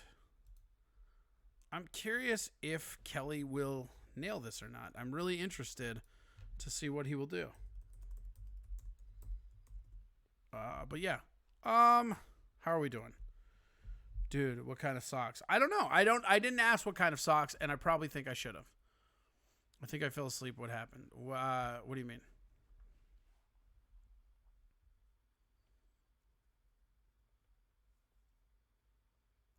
That wasn't Kelly I called, but nice try, Tovar. Always spreading that horrible. Oh, King of Club subscribing. Thank you so much. Second month in a row. Fuck yeah, dude. That's awesome. Thank you so much, dude. That's rad. Oh, fuck yeah. No Diggity is giving subscriptions. That's fucking rad. Thank you, guys.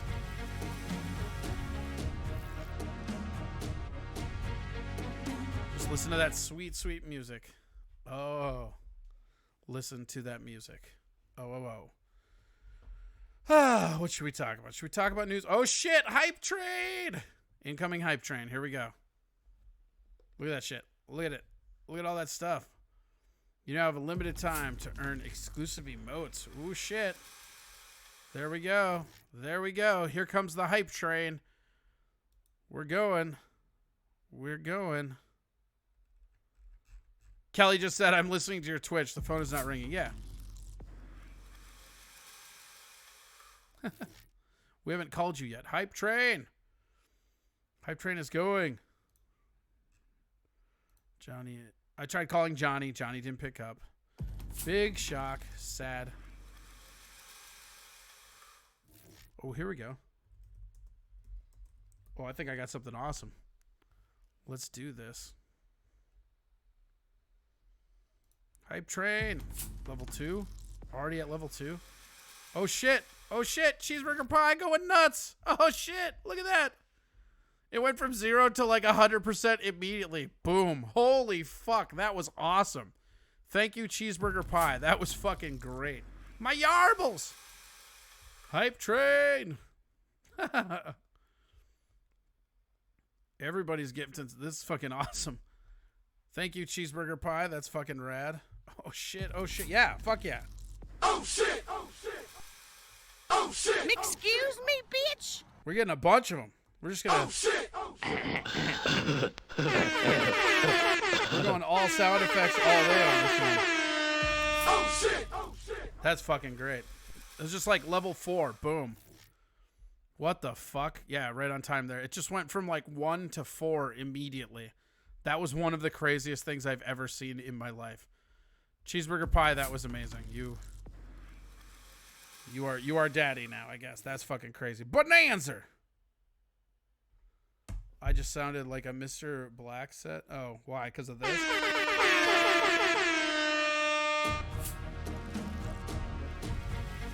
Gotta stack your XP, bro. Stack it. I don't know. We made it through last time. That's fucking crazy. And we're getting fucking hosts and subs. This is crazy. Thank you, guys. This fucking hype train. Oh, God. Oh, God. It just keeps coming. Are these from that giant drop? Oh, they're registering that late? Dude, check out how late these are registering. Here we go. So it's just going to be this noise effect for like 4 more times, probably. Maybe not. I'm okay. Yeah, okay. Here we go. Oh, shit. Oh, shit. Oh, shit.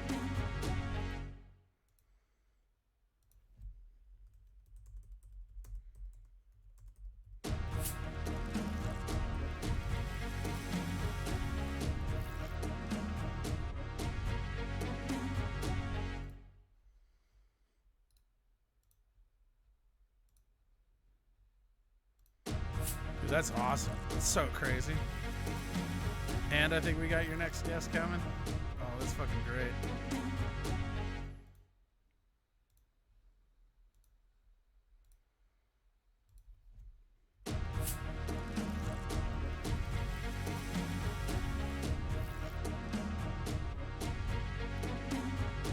That's so awesome. Despite all my rage, what's new? Cheeseburger pie, thank you again. That's pretty great. Level 5 hype train. This is fucking crazy. We're gonna just keep it going. That's fucking rad. Look at that shit. Just like bloop, bloop, bloop, blah, blah, blah, blah, blah, blah, blah. It's too bad there aren't more people in here. That's fucking great, though. Cheeseburger pie, that's fucking unbelievable. Oh, shit. MMA Marks, too? What? What? It's so far back. Is the next one Ivan Yurkinov? That's so funny. Look at how lagged fucking Twitch is right now. Yep. And then we have Phantom MZ. And 3 more. Yeah, dude, the lag is crazy, right? Yeah. No, this lag is fucking nuts. Because, like, now it's going to be Phantom, right? Yep. And then all the way down. It's going to be Savage Dragon D next. And then Solo. Oh, shit. Oh, shit. Oh, shit. Damn. Here we go. Hype train. Dude, that's fucking crazy. Hype train. People can't see it, like, but I'm actually, they've got like a banner right here that was going hype train. It was going pretty nuts. It's kind of crazy. Final level. Keep the hype going until you... That is the final level, right? We did it. That's fucking rad. Thank you guys so much. That's pretty great. I'm excited. Here we go. I'm also excited for our next guest. He's being depressed.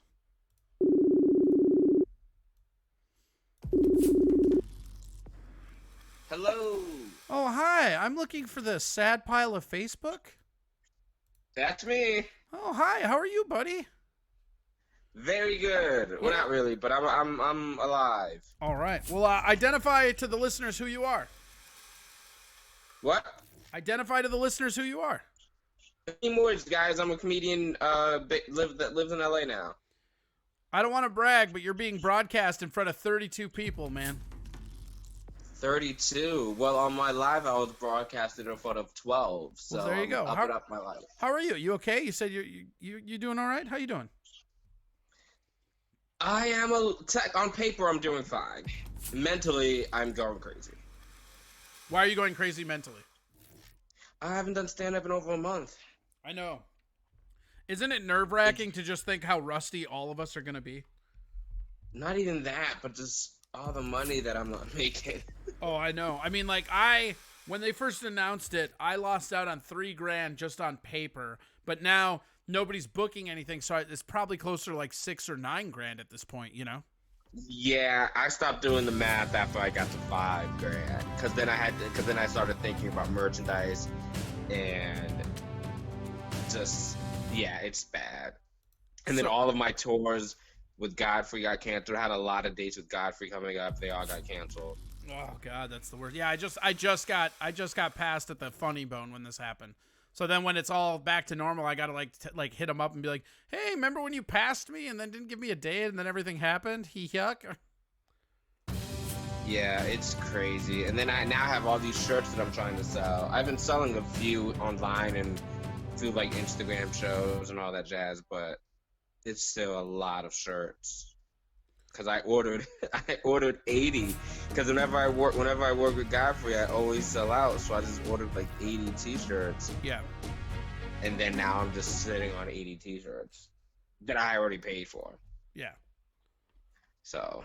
What what are you doing for money then? I've been doing a bunch of Instagram shows. Zoom shows have been paying me. Okay. How are you getting paid on Zoom shows? They're just paying you to be on them? Yeah. Well, they're charging tickets for people to watch some of them, and then they give us a cut of the tickets, and then That's a really good idea. Yeah, and then people tip really well, and then I got a comedy grant from Comedy Gives Back. Yeah. Yeah, so they gave me $500. I filled it out, and they said too many white guys. I didn't get it. Oh, well, I'm gay and black, so like we gotta give it to you. Yeah. So I got that, which helped a lot. But I've also been doing Postmates, so.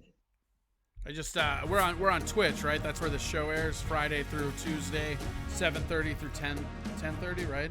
We just completed a hype train. I'm sure you don't know what that is, but it's a pretty big accomplishment. You just completed a what? A hype train. There's a giant What hype is that? train. It's when they convince people to like subscribe and shit, and like the people in there subscribe at a crazy rate, and you complete a hype train. It's pretty great. Oh, I Pretty never heard impressive. of that. Well, maybe if you'd been not just on Instagram, you would have. Maybe, but I've been on Facebook too. I don't know a lot about social media. Yeah. So you're like, how is LA proper with all this quarantining shit? It's crazy. There's no traffic, which is good, but besides that, it's pretty dumb. Like you're just like everything's closed down, or what else open still? Everything's closed except for like stores, grocery stores, shit like that. I mean, restaurants are opening for to go, but nothing's open for like eating, obviously. Sure. All the parks are closed, all the beaches are closed, all the trails are closed. How lonely is your Tinder account? How what? How lonely is your Tinder and Grindr accounts? I don't even have them anymore. I swipe on Tinder every now and then. I deleted Grindr because there's no point. But you're like one of the biggest serial daters I know. This has to be fucking like hard right now. Yeah, it's ridiculous. I haven't done gay stuff in over a month. It's dumb. It's very. I was just complaining about it on Facebook Live. So you've done straight stuff in less than a month? No, I haven't done that. I've never done that at all. But okay. No, just the way you phrase that, you're like, I haven't done gay stuff in a month. Well, I guess I had some heterosexual intercourse last week. No, I guess if straight stuff is just disappointing women, I guess I'm doing that. Who are you disappointing? What happened, man? Sit on the couch. I don't know. You, boo. Yeah, I haven't done anything. It's stupid. I miss it. I live with a bunch of straight dudes, and I love them, but I can't fuck any of them, so nor do I want to. But, yeah, but like maybe like if things get like desperate enough, they'll just take one for the team, you know? I mean, they're not. None of them are my type, so it wouldn't happen. Yeah, but I feel like if the opportunity came up like that, you would feel so just warmed by how sincerely sweet it was that you would see past it. Maybe I'll keep you updated on how it's going. I feel like the romantic in you is going to be real excited about getting your dick dry. Maybe didn't Minneapolis like open back up or something? Wasn't something going on? Not really. They're trying to let some people back, but like they've got like a narc line here, so if you go outside, people fucking tattletale on you. It's real weird. Oh yeah. But you guys can go outside to do like essential stuff like shopping and all that stuff, right? Yeah, and our governor's like, go hit the lakes and stuff, but then they like want distancing and there's like a narc line and stuff. It's really weird. Interesting. What is the weather like there right now? It was today it's just starting to warm up again. It was 60 today. Oh, that sounds great. It is 92 here. Fuck you. We had snow a week and a half ago. Yeah, it's so hot. That's why I was naked on my Facebook thing. They didn't know that, and you didn't need to ruin the theater of the mind. I mean, I don't care. They didn't. It was. I was just killing time on Facebook. So, when do you think this is gonna be over? Like for us or for civilians? For us, I don't give a fuck about them.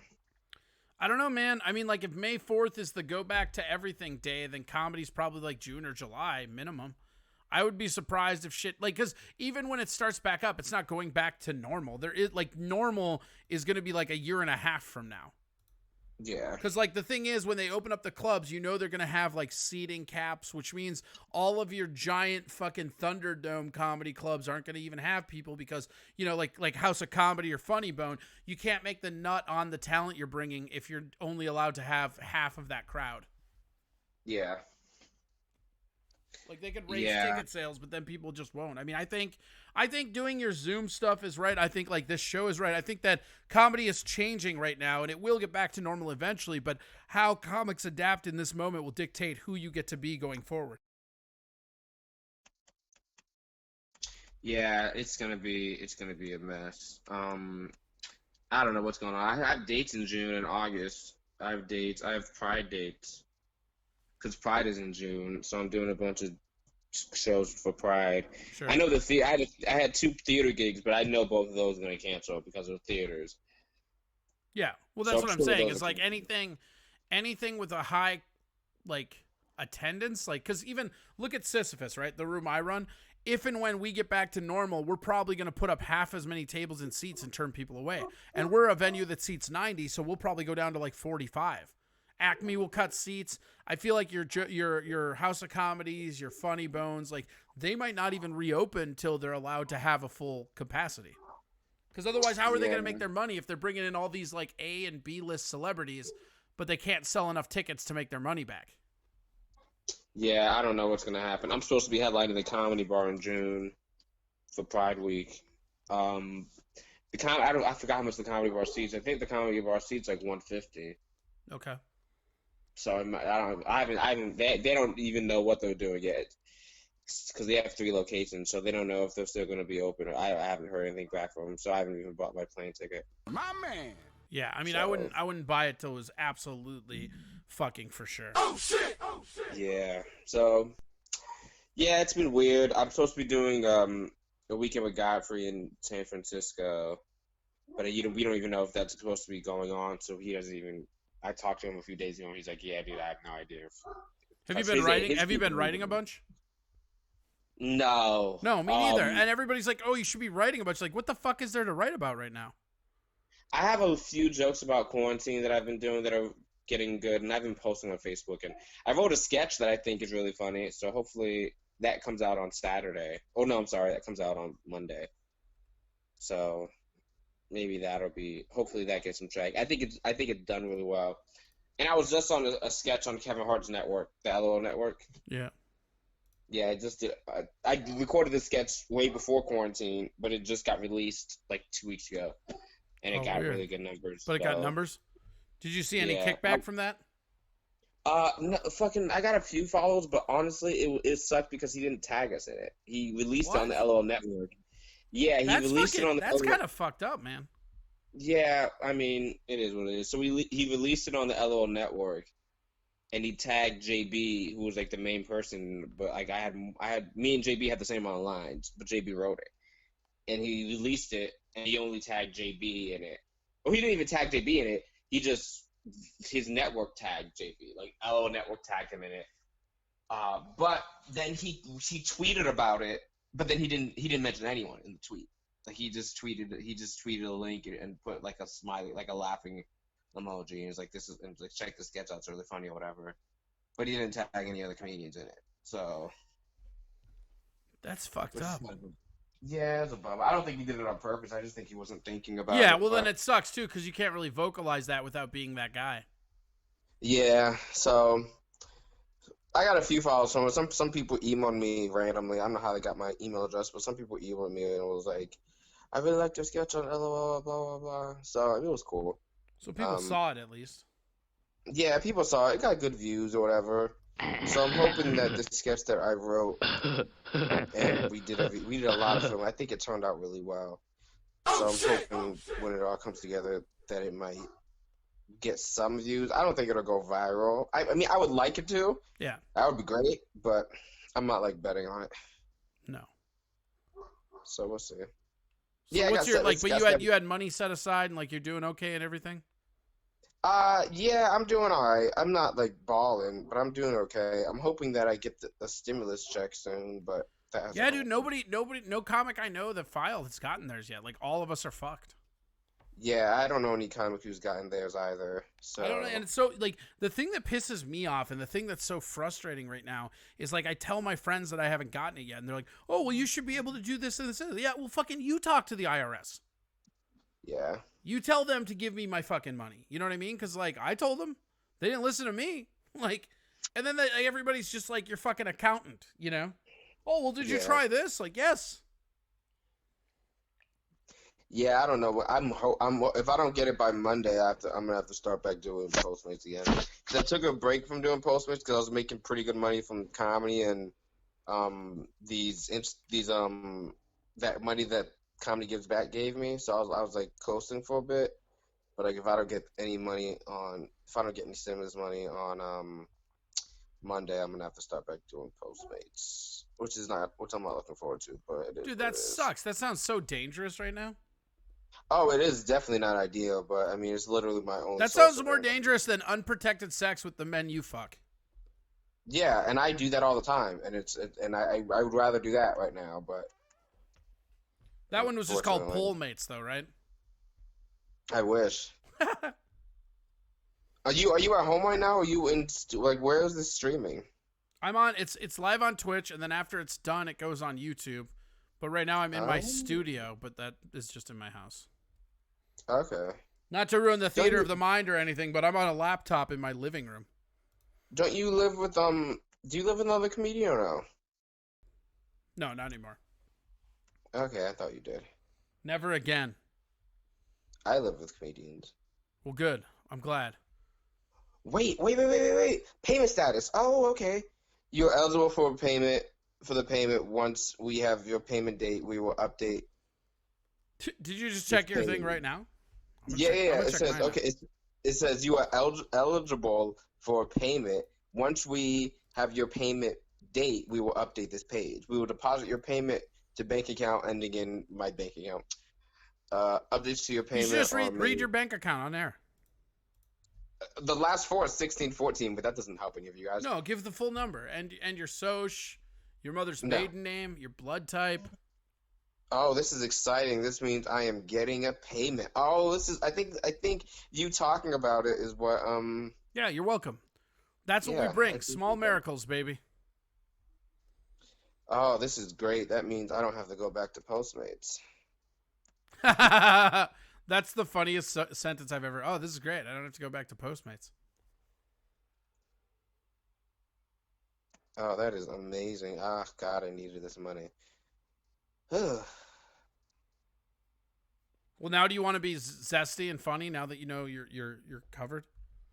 No. So just like give them a tight 15. Just like, you know, let them know. I'll tell you when they're typing LOL. Go. No. Are they typing LOL now from that? They're not. They are not. Oh, if any of you guys want to follow me on Instagram, it's at Akeem Woods. And if you guys are really cute, you can message me or DM me, dudes preferably. But you'll take cute women that DM you? No, I'll talk to them. I won't. Nothing sexual will happen. But Sure. We can talk about like how niggas ain't shit or whatever. We can talk about that stuff. What if they're the ones that finally turn you? That's not gonna happen. That's impossible. I have some gorgeous female friends, and nope. But what if this is the one time? What if this is when it happens? I'm saying, if there's women in this chat, just get into his DM. I think you can do this. Good luck, baby. I applaud your efforts. Godspeed. Yeah. I applaud your efforts. Oh, this is great. I'm getting a check. Oh, this is great. Yeah, you. I feel like the rest of this is gonna be just doomed to you just like really excited about your check, which I'm glad you're getting. Like, I'm glad that you're getting a check. Did you check your thing? I did today. Nothing of that. I didn't get a message like that. Okay, because I've been checking like every day. They update it every day. Sure. So that's okay. Well, now I don't have to do active Postmates. Oh, I can pay some bills. the sheer relief that we got on camera right now from you. It's pretty great. This isn't video, is it? No, well, I mean it's a video, but I just have a picture of you on there. You're not on video. What picture is it? It's like your second profile one. It's just you like doing comedy in looks like a hat that says B.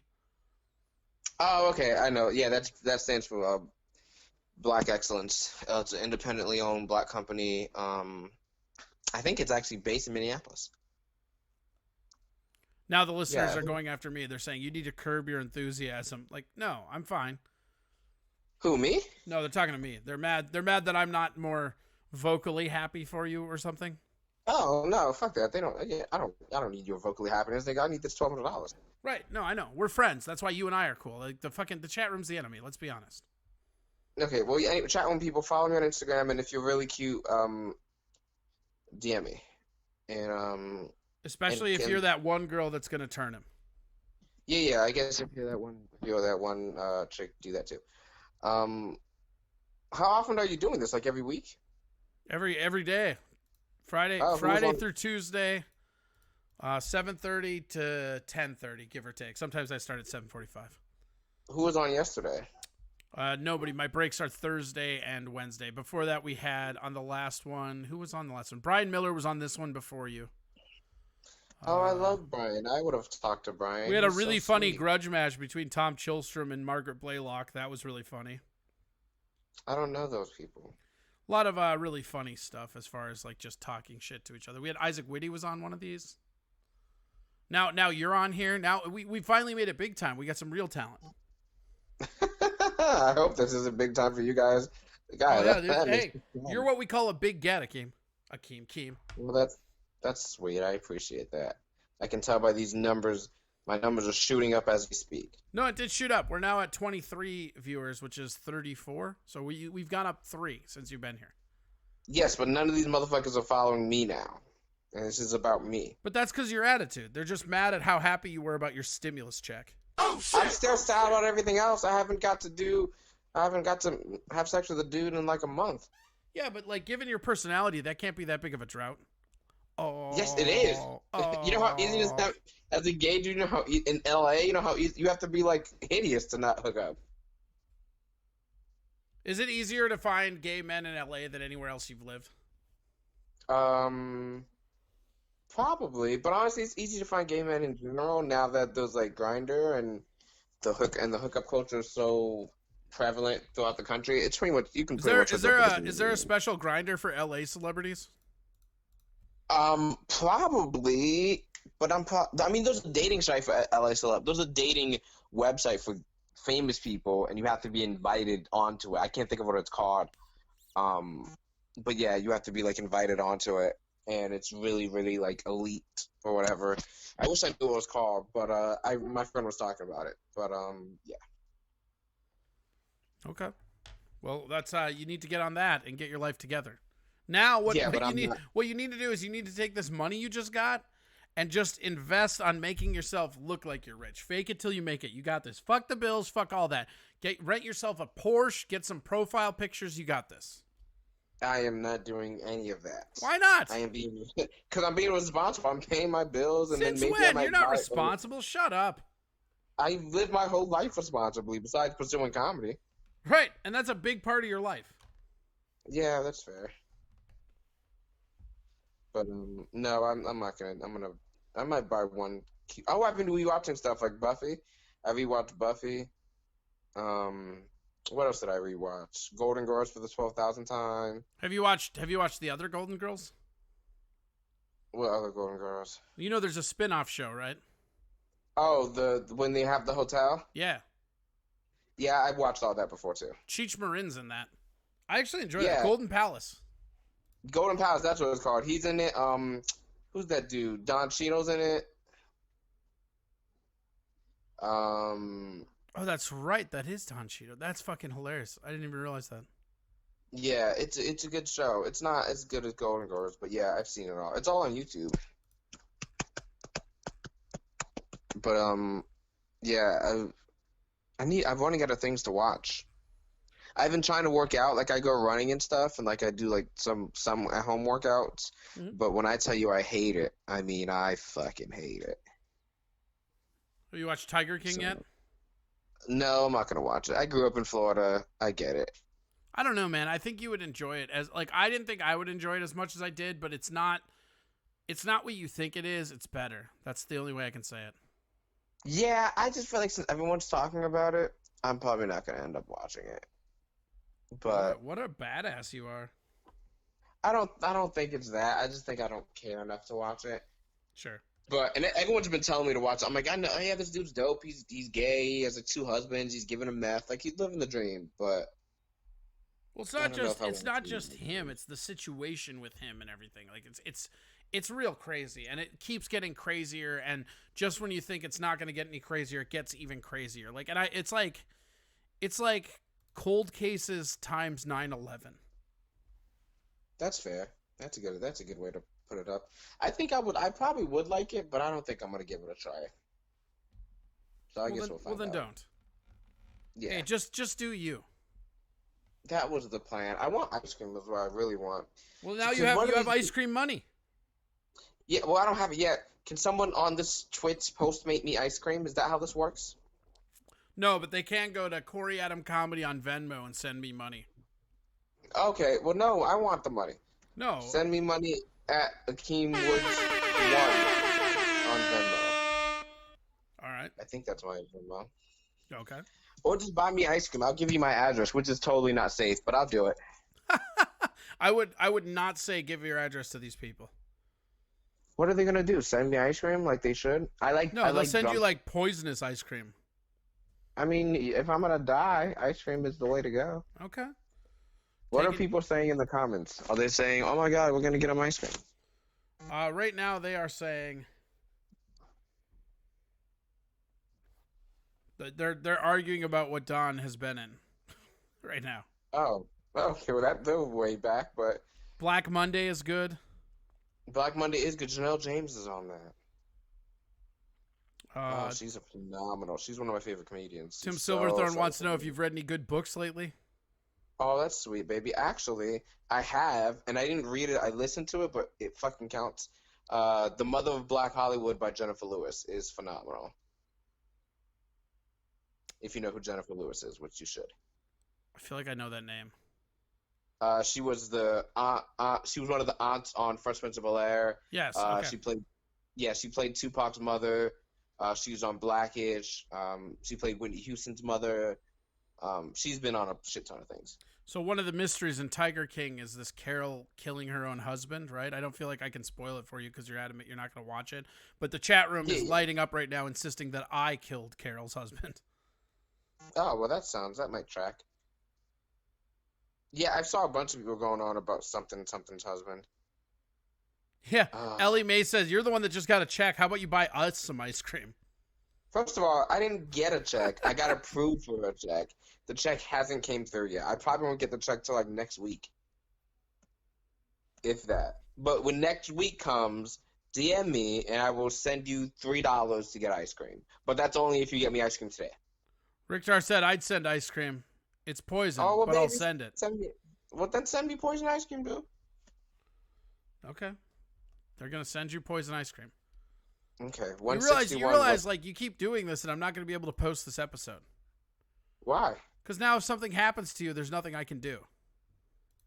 I'm not gonna get. This nigga's dumb. I'm not gonna get. No one's gonna do anything to me. If you want to send me ice Do you cream, think they're DM me, joking and when I'll they say send you. poison ice cream? Who the fuck can get poison ice cream? You make it. What do you mean? Who can get poison ice cream? You take ice cream, you put the poison in, and then just mail it. I'm not gonna get. Yeah, but I'm not gonna get a mailed ice cream. The only ice cream I'm getting is someone postmates me ice cream from a local ice cream place nearby. You're kind of annoying sometimes. You could probably tip somebody that knows you, and they'd poison it for us. Well, that's fine. If they wanted to do that, then I die. I mean, that's on them. Mr. Black Minneapolis says, what kind of poison? Whatever you want, baby. Magic Cosmo says, what kind of ice cream? Oh, that's so sweet. I like drumsticks, like the cones with the little stuff inside. Those are pretty good. That's a quality ice cream snack that nobody talks about anymore. Yeah, I think they're great. They're one of my favorites. So that's the kind I would prefer. But obviously, beggars can't be choosers. So whatever you want to send, I would be fine with. Formerly Boot Wee says, I got the check like 2 weeks ago because I'm a straight shooting traditional Western man.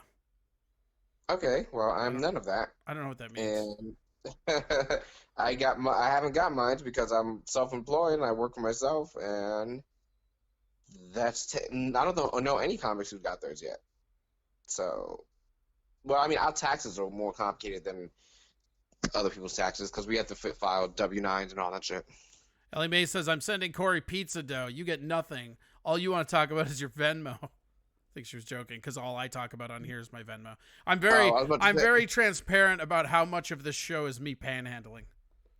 Oh, well, I didn't even mention my Venmo. No, once, I know. That was the joke. They were going after me in that one. But totally send Corey money. He's great. Corey Adam Comedy on Venmo and PayPal. I got PayPal too.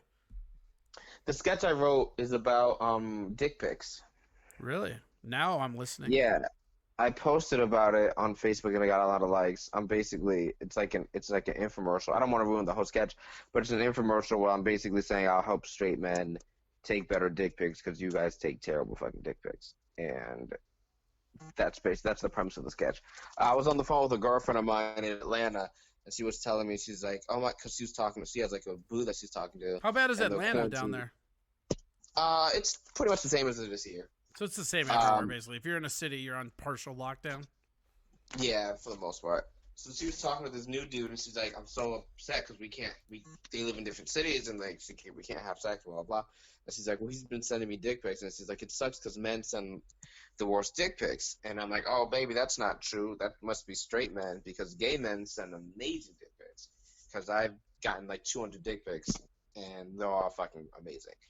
So whatever, they are not. You've gotten a bad dick pic. Shut the fuck up. I would say I've gotten probably 80% or 90% great dick pics from gay men. What's the worst dick pic you've ever got? The one that she sent me that some straight dude sent to her. It was bad. It was like this dude, his dick was next to like a water what bottle. even makes a bad dick pic? Lighting, being flaccid, fucking who comparing the fuck takes a picture of their dick flaccid? That's insane. Stupid people. Yeah, why would you, like, you're already trying to, like, sell people on it. You flaccid? Nobody, like, I don't even want to look at my own penis flaccid. Like, get hard or get out of my way. I'm 100% agreeing with you, but it happens. I was talking to her, me and my friend on the phone for like an hour, and straight dudes are doing it. So what the fuck? Step your game like, up. I guess if you have, like, a 20-inch cock and you're, like, 4 or 5 inches flaccid, like, I guess. I don't fucking know. That's crazy, though. Hey, I think so. I thought so too, but it's happening. So like, I like to take my dick pics with those little tiny whiskey bottles, like right up against it, you know, like little tiny doll hands. I got like these little doll hands I put in the picture, and then I've got like a little mini airplane bottle, so it looks like a regular bottle. That sounds artsy. Yeah, but it looks huge. It looks like my dick's like bigger than a fucking 750 handle. Well, that's good, dude. So basically, the sketch is me telling people that I'm gonna help them take better dick pics. See, I feel like you should do that for real, because I feel like that's something that some idiot would pay you to do. Oh, I am doing it for real. The infomercial. It's a funny sketch, but it's definitely, once you see it, it's definitely like a real thing. You'll see it. I don't want to give any of it away. But glamour shots for dicks. But it's interesting. So yeah, and I give out my phone number on the sketch. Like your real phone number? Yeah. Amazing. Yeah, so it should be really funny. I'm looking forward to it. How many calls do you think you're gonna get? Maybe not as much. I'm hoping to get as much as I got when Preacher gave away my phone number on his Instagram. Because he gave away my phone number on his Instagram story, and I got like 98 calls and like 150 text messages. Okay, that's quite a bit. So yeah. So if it's anything close to that, I'll be happy. All right. Well, I'm gonna So- cut you loose. Tell people where to find you again. Yeah, definitely. Thank you. Thanks for having me on your cool thing. Yeah, you of can course, find man. me And like, on I Facebook. love you, and I hope everything gets better. Like, we'll have you on again. This was fun. I want to know how your Yeah, man. dick pic helping hands business grows and flourishes. I will definitely let you know. Hopefully the video does well. Follow me on Facebook at Akeem Woods, AKEEM Woods. The same thing is for Instagram. My sketch comes out on Monday or Tuesday. I'm not exactly sure when, but be on the lookout for that. If you want to go to the LOL Network and watch the sketch training day, I'm featured in that. You can just type in LOL Network Training Day on YouTube and it'll pop up. You can see me being adorable. And that's it. If you want to buy me ice cream, you can DM me and I will give you the ice cream information. It's the ice cream information now. Yeah, I guess so. That's pretty great. What kind of just drumsticks though? What if they're hinging on not getting you a drumstick? That's fine. I'm at this point. I'll take a quart of ice. I'm really okay with anything you guys want to give me. Like literally anything that's frozen and creamy, I'm down because it's 92 degrees out and the sun is down. So that tells you how hot it is in this stupid fucking city. Go to a fucking pool, man. You cannot. They're all closed. Well, fuck. Give this man some ice cream. Slide into his ice cream DMs. Get it taken Yes, care of. please do. Yes. All right. Thank you so much for being on here, buddy. No problem. Thanks for having me, man. Have a good Yes, day. sir. Absolutely. That was Akeem Woods. You can follow him at Akeem Woods throughout all the other stuff. Let's see how we're doing here. Oh yeah, here we're gonna call in a Kelly expert.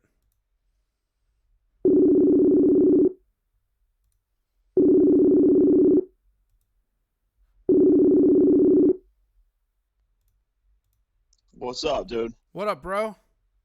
How you doing? No, how you doing? You got a certain fucking swagger today about you. What do you mean? I don't know. You're just fucking. I like it. You got a real hostile vibe. I do? Yeah, you got a fucking hostileness to you. I didn't think I would, but okay. How are you doing, buddy? I'm good, man. I missed your phone call because I fell asleep watching this draft, and I had my phone on vibrate and I didn't hear nothing. So Well, that's all right. You get some sleep. yeah. So I okay, mean, we got a few things. We got a few things to do now with you. Okay. All right. First off, Kelly Berger was on here earlier, and he was putting on socks, and he was being boring as fuck. All right. So I told him that I was very disappointed in him, and that I was going to call him back at a later point in this show, and that he is to not be as fucking boring. Right. So we're going to do that. What and I called you because you're our resident Kelly Berger expert. Okay. What do you think the odds are that he has something interesting to say when I call him back? On what kind of scale are we talking about here? Like 1 to 10 or? Whichever. I mean, like you're the expert. Lead us through it. Here's the question, I guess. Are you going to try and lead him into answering anything, or are you just going to let him talk? Because if you're asking him questions, yeah, that are directed, it could be okay. But if you're just looking for him to do whatever, I gave him the blanket chance of being interesting when I call him back. That's all. Yeah, no, it's not going to happen, man. I like Kelly, but I mean, I don't know if his mind is built for radio. Kelly is watching in Twitch, so I'm sure he's real devastated by that. Why don't you talk directly to him and tell him why you think that? You son of a bitch. What did I do? I didn't do anything. I asked you your honest opinion. You gave it to me, and now you're what? Throwing me under the bridge? Don't do that. This is on you, man. I let you make your own judgment call. No, what I should have just done is just learn to shut my mouth about comics in the scene, because apparently that's all you get as viewers nowadays is just comics. Well, I'm not saying that's the case, but Tim Silverthorne is also in the room. Tim is? Good for Tim. How's Tim doing? He was doing good. We called him, and he proceeded to get yelled at by, I think, his wife while he was cooking, and then tried to act cool as he basically informed us he had to go. Honestly, if that wasn't the most Tim Silverthorne story I've ever fucking heard in my life. Oh. Did you? No, that's about I it. heard you and Margaret were talking after the show last Tuesday. You guys patch all that up? Yeah, she called me immediately after I was done on the show, and we worked it out. Whatever grievances we had, we worked it out. So are you guys gonna fuck now, or how does that work? No, that's still not in the cards. Okay. As much as you probably would want the video of it, you perv, but yeah, well, I would just want to have it around whenever you were feeling suicidal to really throw you over the edge. You're like, it's not worth living, and I'll be like, yeah, I know. Check this out. That's you balls deep in Margaret.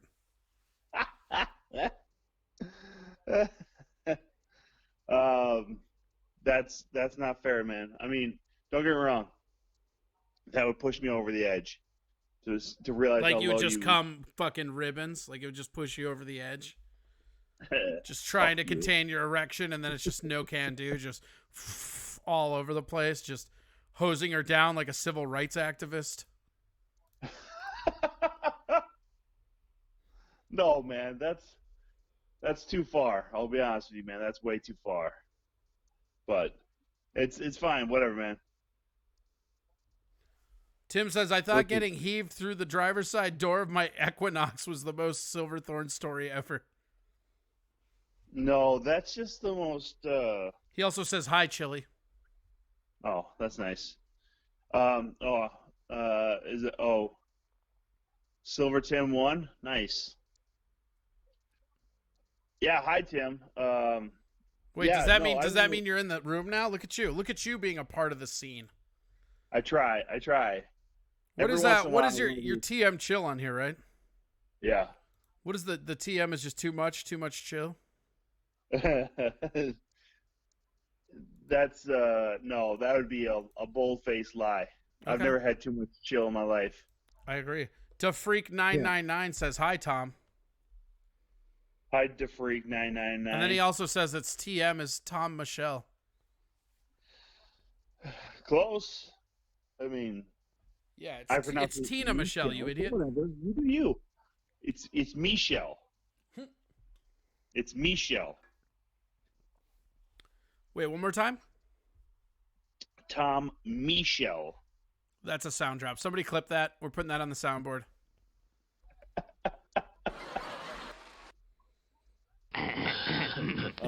What have you been up to tonight outside of this Twitch show? Well, I mean, the Twitch show is always the major part of my night, but mainly today I was running around, and then I came in and I, like I said, I called Kelly because Kelly had been calling me and I'd missed his calls, so I thought it'd be nice and give him some time, and then he bored the shit out of me by putting on socks. Like, who the fuck gets a call from somebody like, hey, you're live, and he's like, oh, that's cool, let me talk about socks.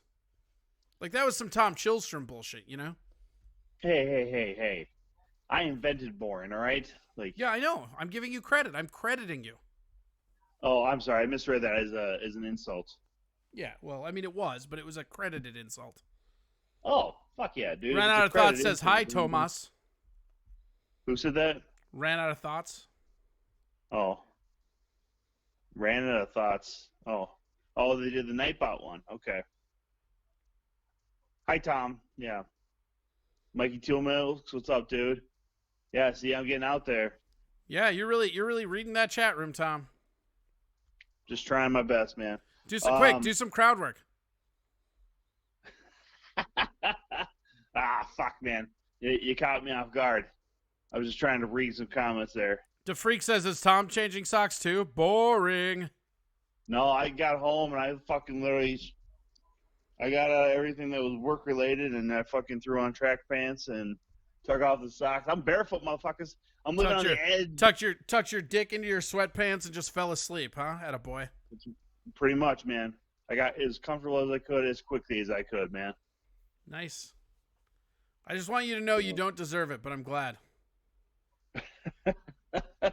Mikey Two Milk says, tell Tom to call me back. I'm pregnant. It's his. Well, that's cool that he's pregnant. I mean, it wouldn't be by me though. Yeah, congratulations on your kid, man. I'm really excited for you. Do the right. God, I shouldn't be in this fucking room trying to fucking hold a conversation with you because I'm just gonna read these comments. That's and stuff. fine. Don't worry about it. Just do you. Silver No, Tim says I'm changing Kleenex. What the fuck? I think your voice is so pleasing to Tim that he's masturbating right now. Yeah, that shouldn't be the case. Actually, no one's ever said that to me. I do believe that's the case. Yes. Yeah, no one would have thought to themselves, man, this guy has a sexy voice. No one's ever said that. But DeFreak says, And Jesus, Silver, use a sock. What's Yeah, my name? Sandy says hello all. Is that your Sandy? no, I don't think so. I don't think she has any idea what Twitch is. Red Out of Thought says, congratulations, Tom. I think on being a dad of Mikey Two Milk's baby.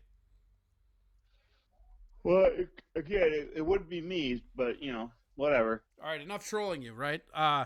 Did you fall asleep before or after the Vikings picked? After their Who did they pick today? I haven't watched. I've been on here. Ezra Cleveland, Okay. the Boise State O tackle. Yep. I haven't seen if they haven't got to the third round pick yet, or the first third round pick at 89 yet. That's coming up in a few here. So.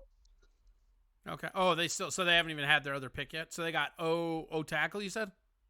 Yeah. So that's Okay. their second round, and then they got. Well, that's about what we 89. said. We were talking about O lines. Yeah. Oh yeah. No. And I would be shocked if the next pick is an O line as well. Right. I think there's a couple available centers. It looks like the guards are starting to go a little bit, from what I'm recapping now. We have like two decent offensive linemen though. We just need like 2 or 3 more.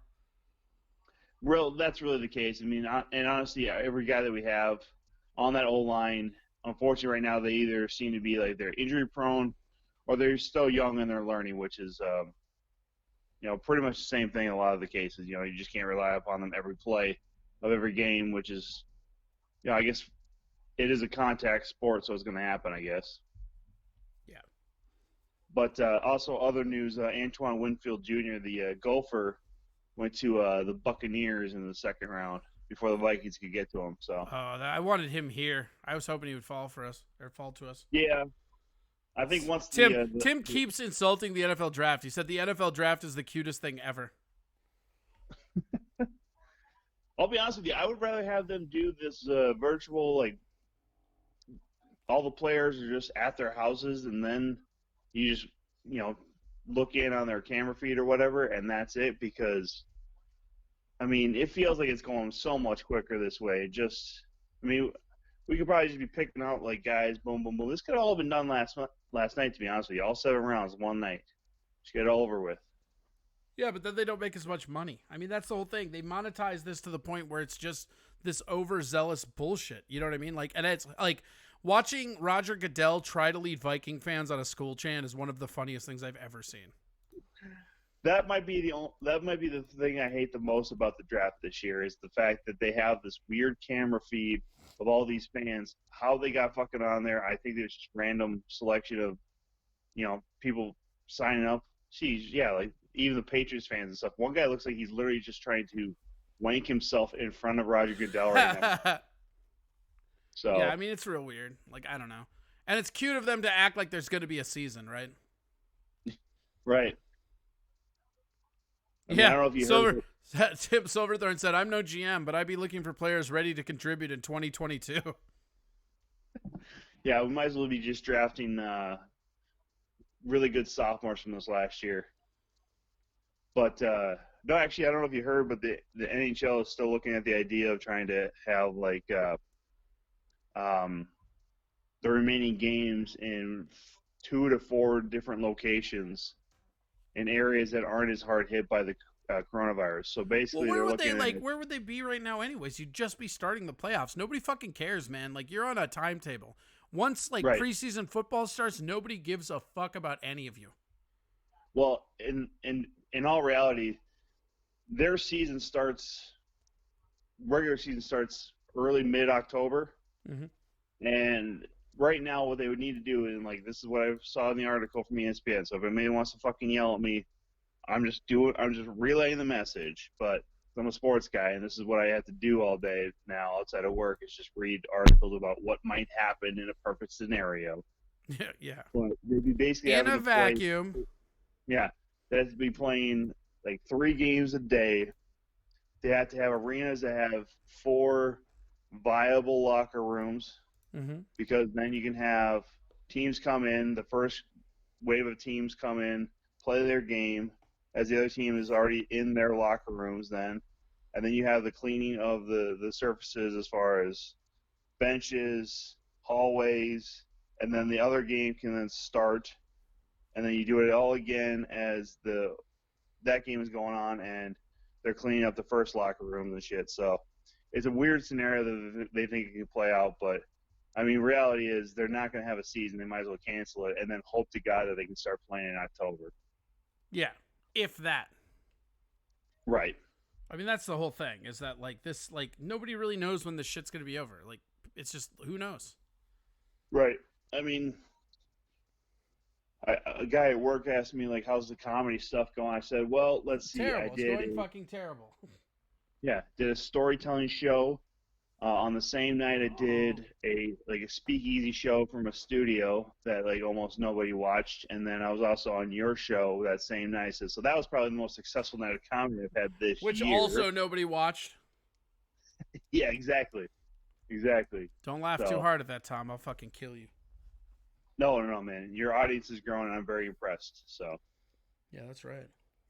yeah, hey man, props to you for getting anybody to ever listen to you, let alone look at you. Okay, so Wow, that was quite the heel turn.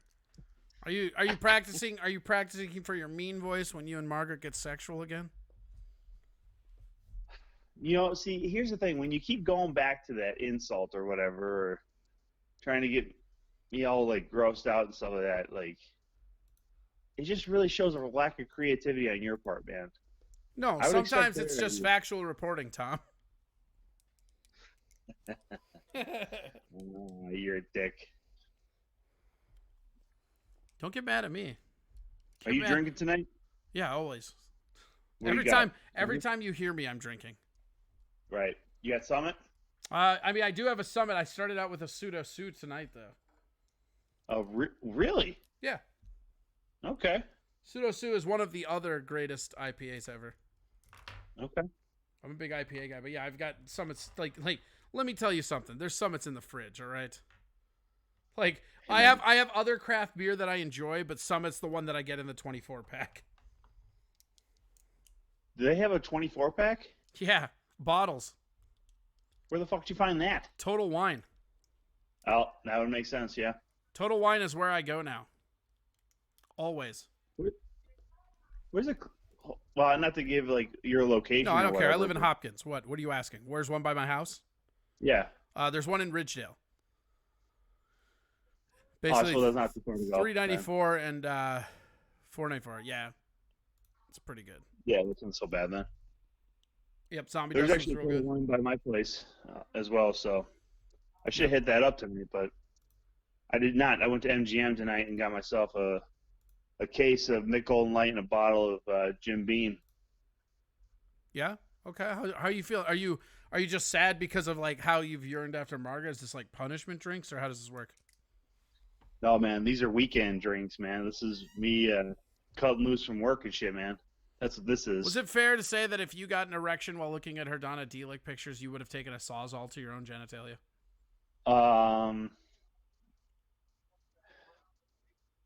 It wouldn't have happened, so I can't really say no. Do you see how you're because if it shying would've- away from no? Do you see how that's where we get all the sexual frustration coming from you?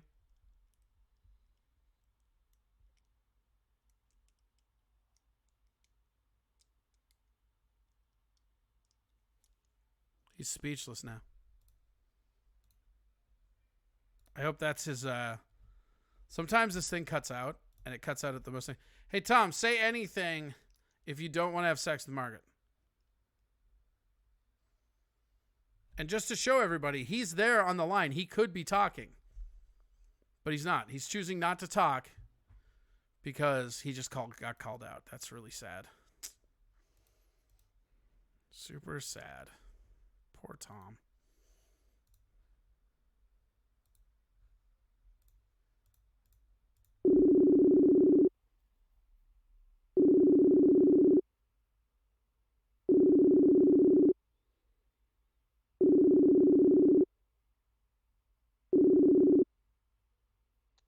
I just made a comment. Yeah, I see that.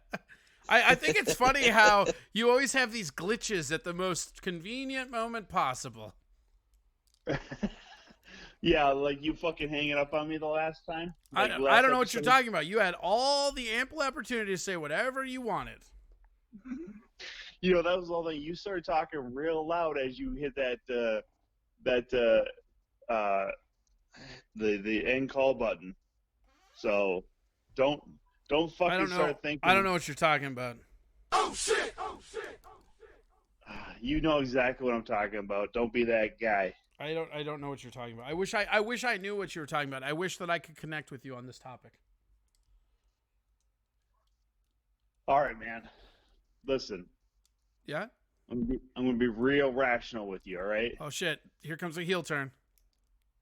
I hate you about 90% of the time. But I hate you in a way where it's still funny to me, so I can't be mad at you. You know what I'm saying? No, that just sounds really mean, and I don't know what you're saying. You're one of the worst people I've ever met in my life. Is that true? But I can't not be a friend of you. I feel like you should meet other people then. I should, and I've tried to. But like my connection to you. So maybe instead of lashing out at your friends that are around you, you should recognize that we deserve respect, Tom. Respect to you? You're out of your damn fucking mind. I don't like where this is going. Oh shit! Oh shit! I'm just gonna put air horns over you and not hear all your compliments. I'm sure you're gonna give us a butthead. Fuck you. No thanks. Margaret would get jealous. Okay. All right. All those jokes aside, though, like, so you guys are cool. Everything's like sorted out and shit. Yeah. I can't believe you took that call. Like, she called me, and I was like, Well, I mean, the fuck was I gonna do? I mean, either one, I don't answer the phone call, and then I gotta fucking probably see her messages for the next 3 to 5 to 7 years or whatever about. Or deal with a great like Facebook post where she'll tag you. Not actually, You know what? I'll say this about Margaret. I don't think she would do that, but people in her position would sometimes. Oh yeah. Oh God, Corona. Yeah. The Vikings' next pick is in, by the way. So they're just going to run through some highlights of the guy that the fucking Browns picked. Mikey Two Milks wants me to tell you he wasn't pregnant. He just had to poop. So you're not a dad. Oh, cool. Thank God. I mean, it wouldn't be the right color anyways, unless he's having some real... Yeah. I mean, I wouldn't... It's his stool. I wouldn't... It probably is the right color. Maybe. Then he needs to change his diet to get to something that's correct. Who'd the Vikings pick? I'm still waiting for it. They're still running through the fucking highlights for this Jordan Elliott, the defensive tackle from Missouri that the Browns just took. The most wasted moment in anybody's life is showing Browns highlights. Honestly, my favorite part of them leading into the Browns picks is just showing Kevin Stefanski yelling into a phone to the GM. Like he can't be. And I think he'll be a good head coach. I don't know if he. Honestly, I think he's best when he has position to engage with players directly. So that's why he's a good positions coach. And I don't know if the coordinator really sits well with him. But a head coach, he can direct a lot of his attention to one player or a couple players at a time instead of going all out on just a whole side. Sure, that might be all right. I could see that. I could see it. When do we know when the pick's in? Cameron Dantzler, cornerback, Mississippi State. This kid's 6'2", 188 pounds. So he's long. He's exactly what Mike Zimmer likes in his D-backs, is tall guys who can match up well against tall wide receivers and stuff. So, motherfucker, that sucks. Yeah, so there's a D back again, and then they'll probably end up. I've been hearing, I heard on like K-Fan on the way home or whatever that apparently the Vikings are legitimately trying to get Trent Williams out of Washington Ugh, why?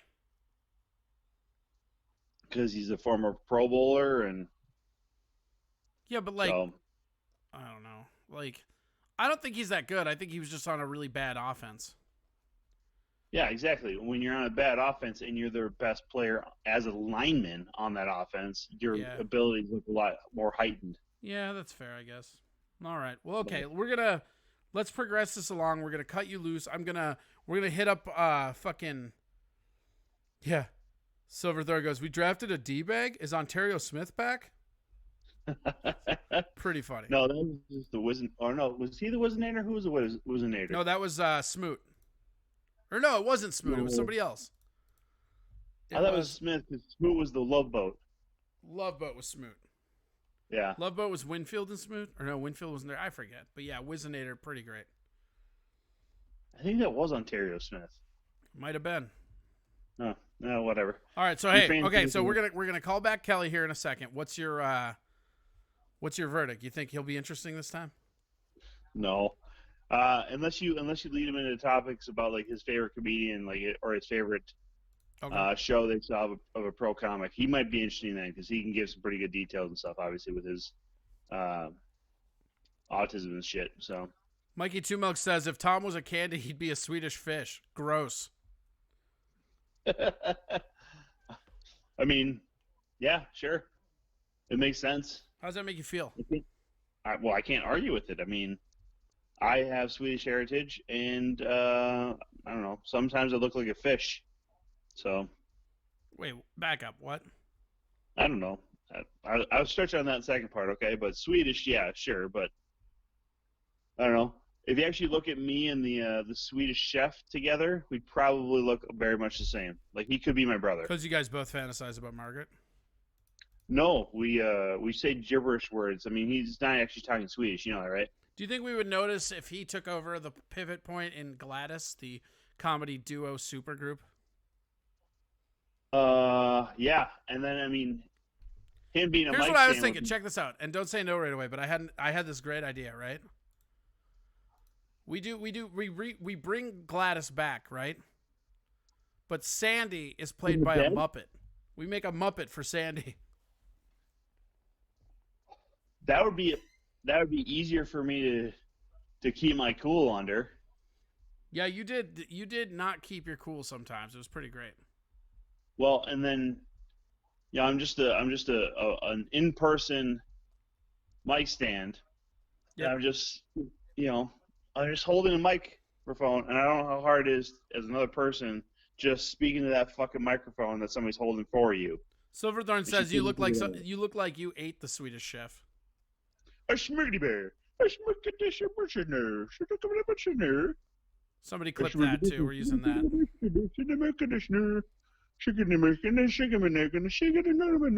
See? We're the same fucking person. Why do you? Or thing. Why is that your like? I've never in all the years I've known you, I've never heard you do an impression. Why is that the first impression I've ever heard you do? Not correct. Okay, what was the first? I have that karaoke joke about doing Kryptonite by Three Doors Down in a really shitty Sean Connery impression. So let's hear it now. Go. You're gonna hang up on me midway through, aren't you? No. Oh shit! I mean, I'm not now that you gave away the joke. Fuck yes, I knew it. Got you good, motherfucker. Well, yeah, but now it's not funny. I know, exactly. Let's hear it. Kryptonite Superman, go. If I go... That was Tom Chilstrom, everybody. Pleasure to have him on the show. One of my favorite people. I think it's bullshit that he just didn't do the impression like he said. I don't think that he has to hang up like that. I don't know why that's okay. You know what? I'm going to call him back and see what the fuck his problem is.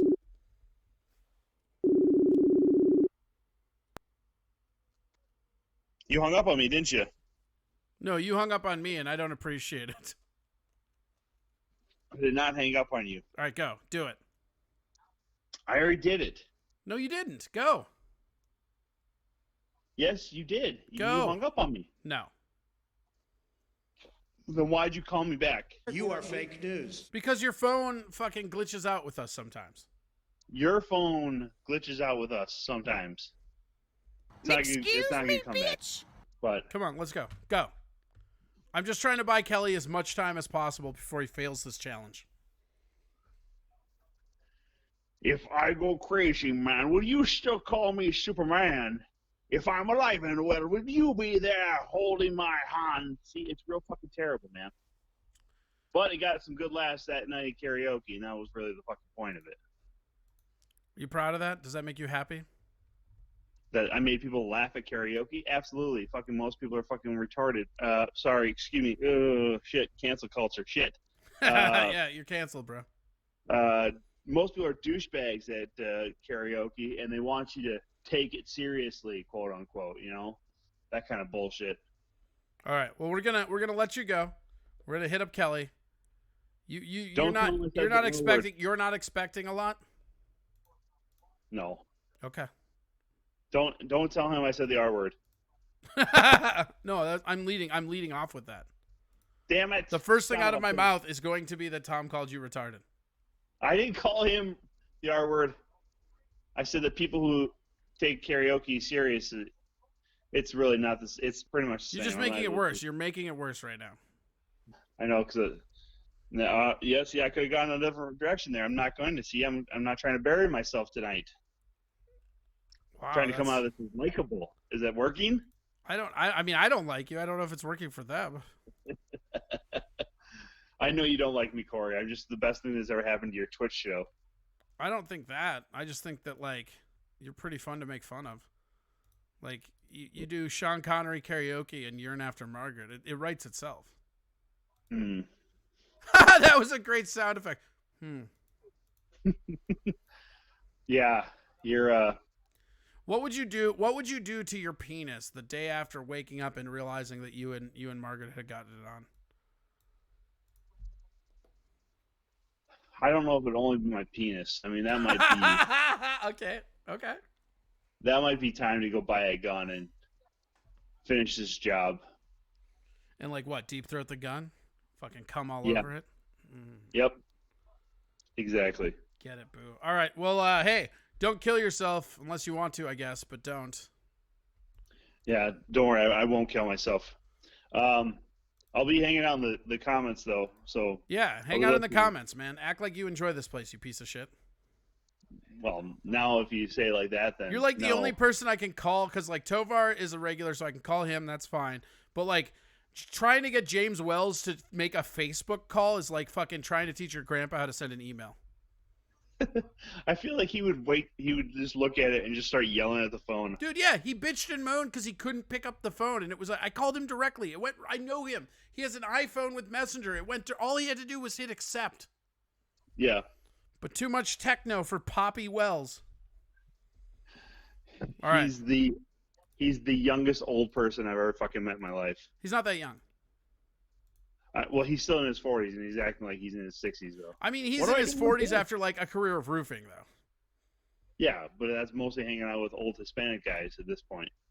Sure. So he's still the youngest old person I know. Okay. Point proven. Did you hang up on me again? No. I just thought if I'd be real quiet, you thought I would. You should hear how fucking crazy I go when you actually do hang up on me, though. Oh, yeah? Do you get pissed? Yeah. I then just start yelling at my phone. Like, you motherfucker hanging up on me, you son of a bitch, and then I'm just waiting for you to call back. Tom, just remember, I only hang up on you because I don't respect you. Yeah, that's the nicest thing you've never said to me. Get fucked. All right, I'm gonna go see if Kelly meets our challenge. All right, man, I'll be in the comments. All right, buddy, bye. Tom Chillstrom, he'll be in the comments.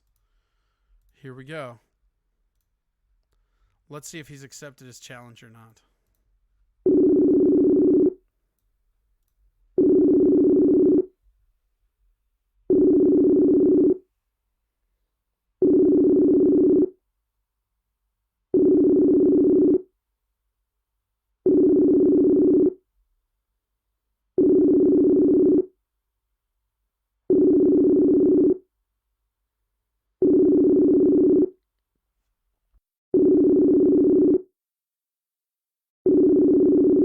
Does not answering count as being more interesting?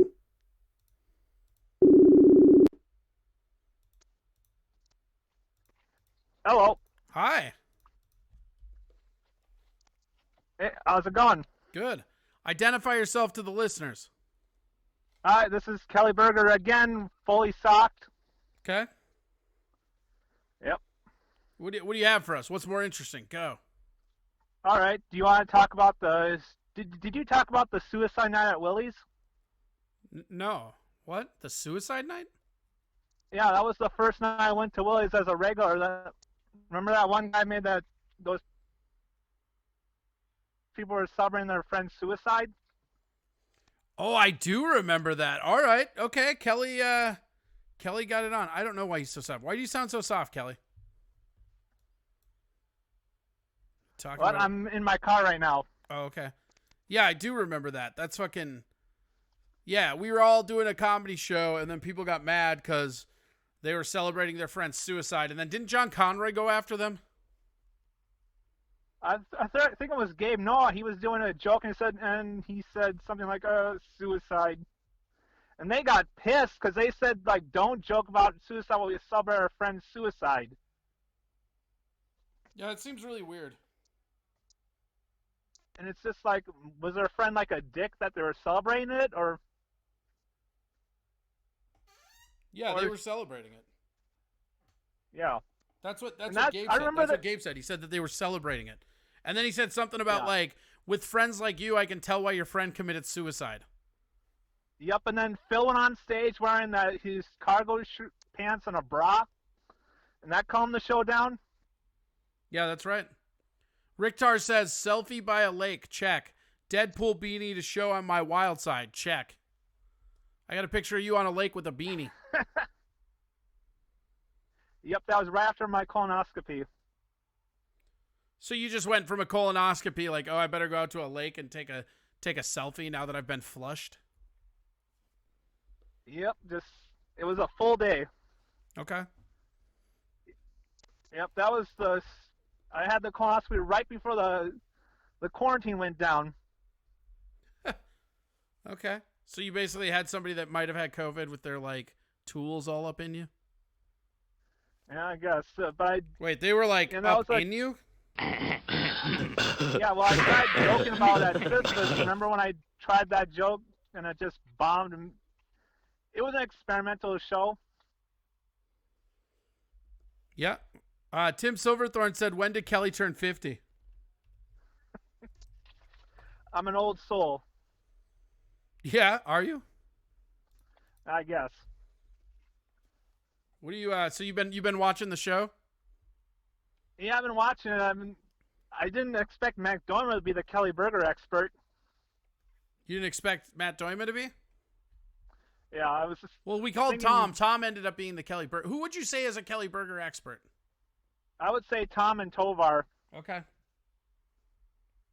Yeah, since they're the guys other comics I hang out with the most, and I enjoy going up to St. Cloud, so I'm enjoying spending time with those comics.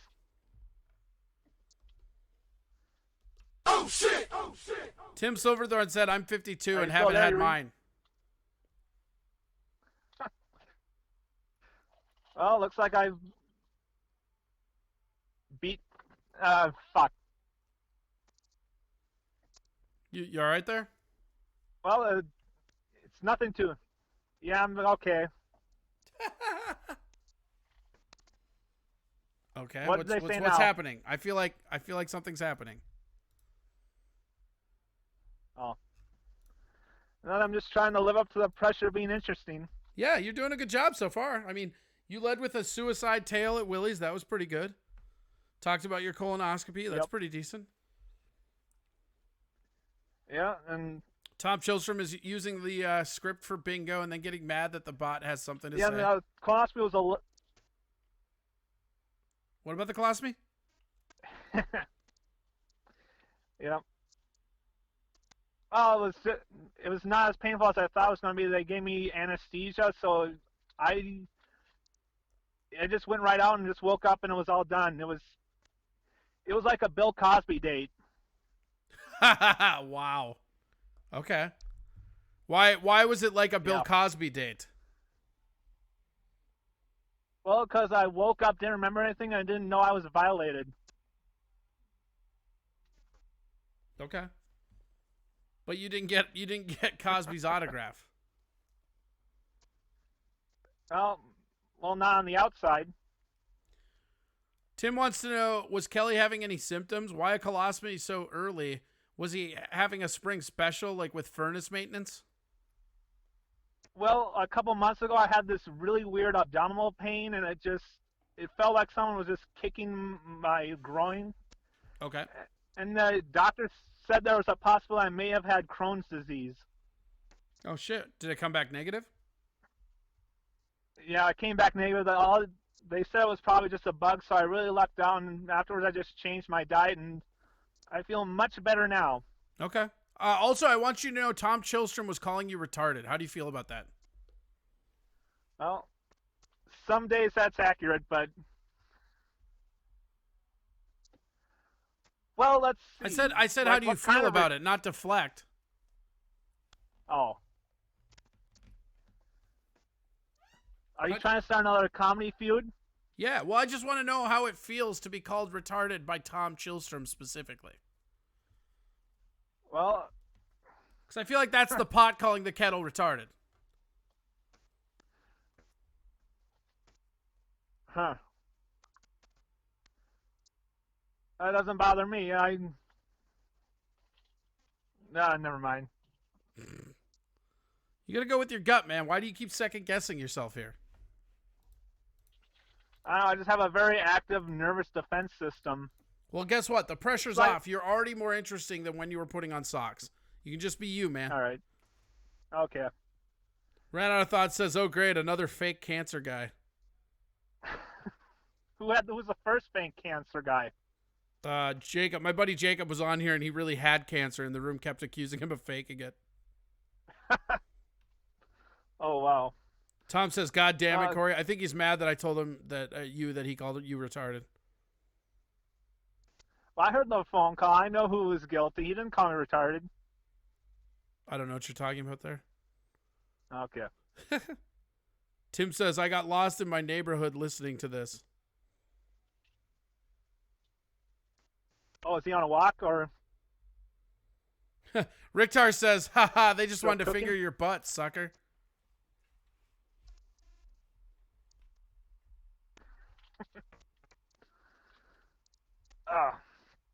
Also, Tim wants to know if you had Jeff Crohn's disease. All right, well, let's...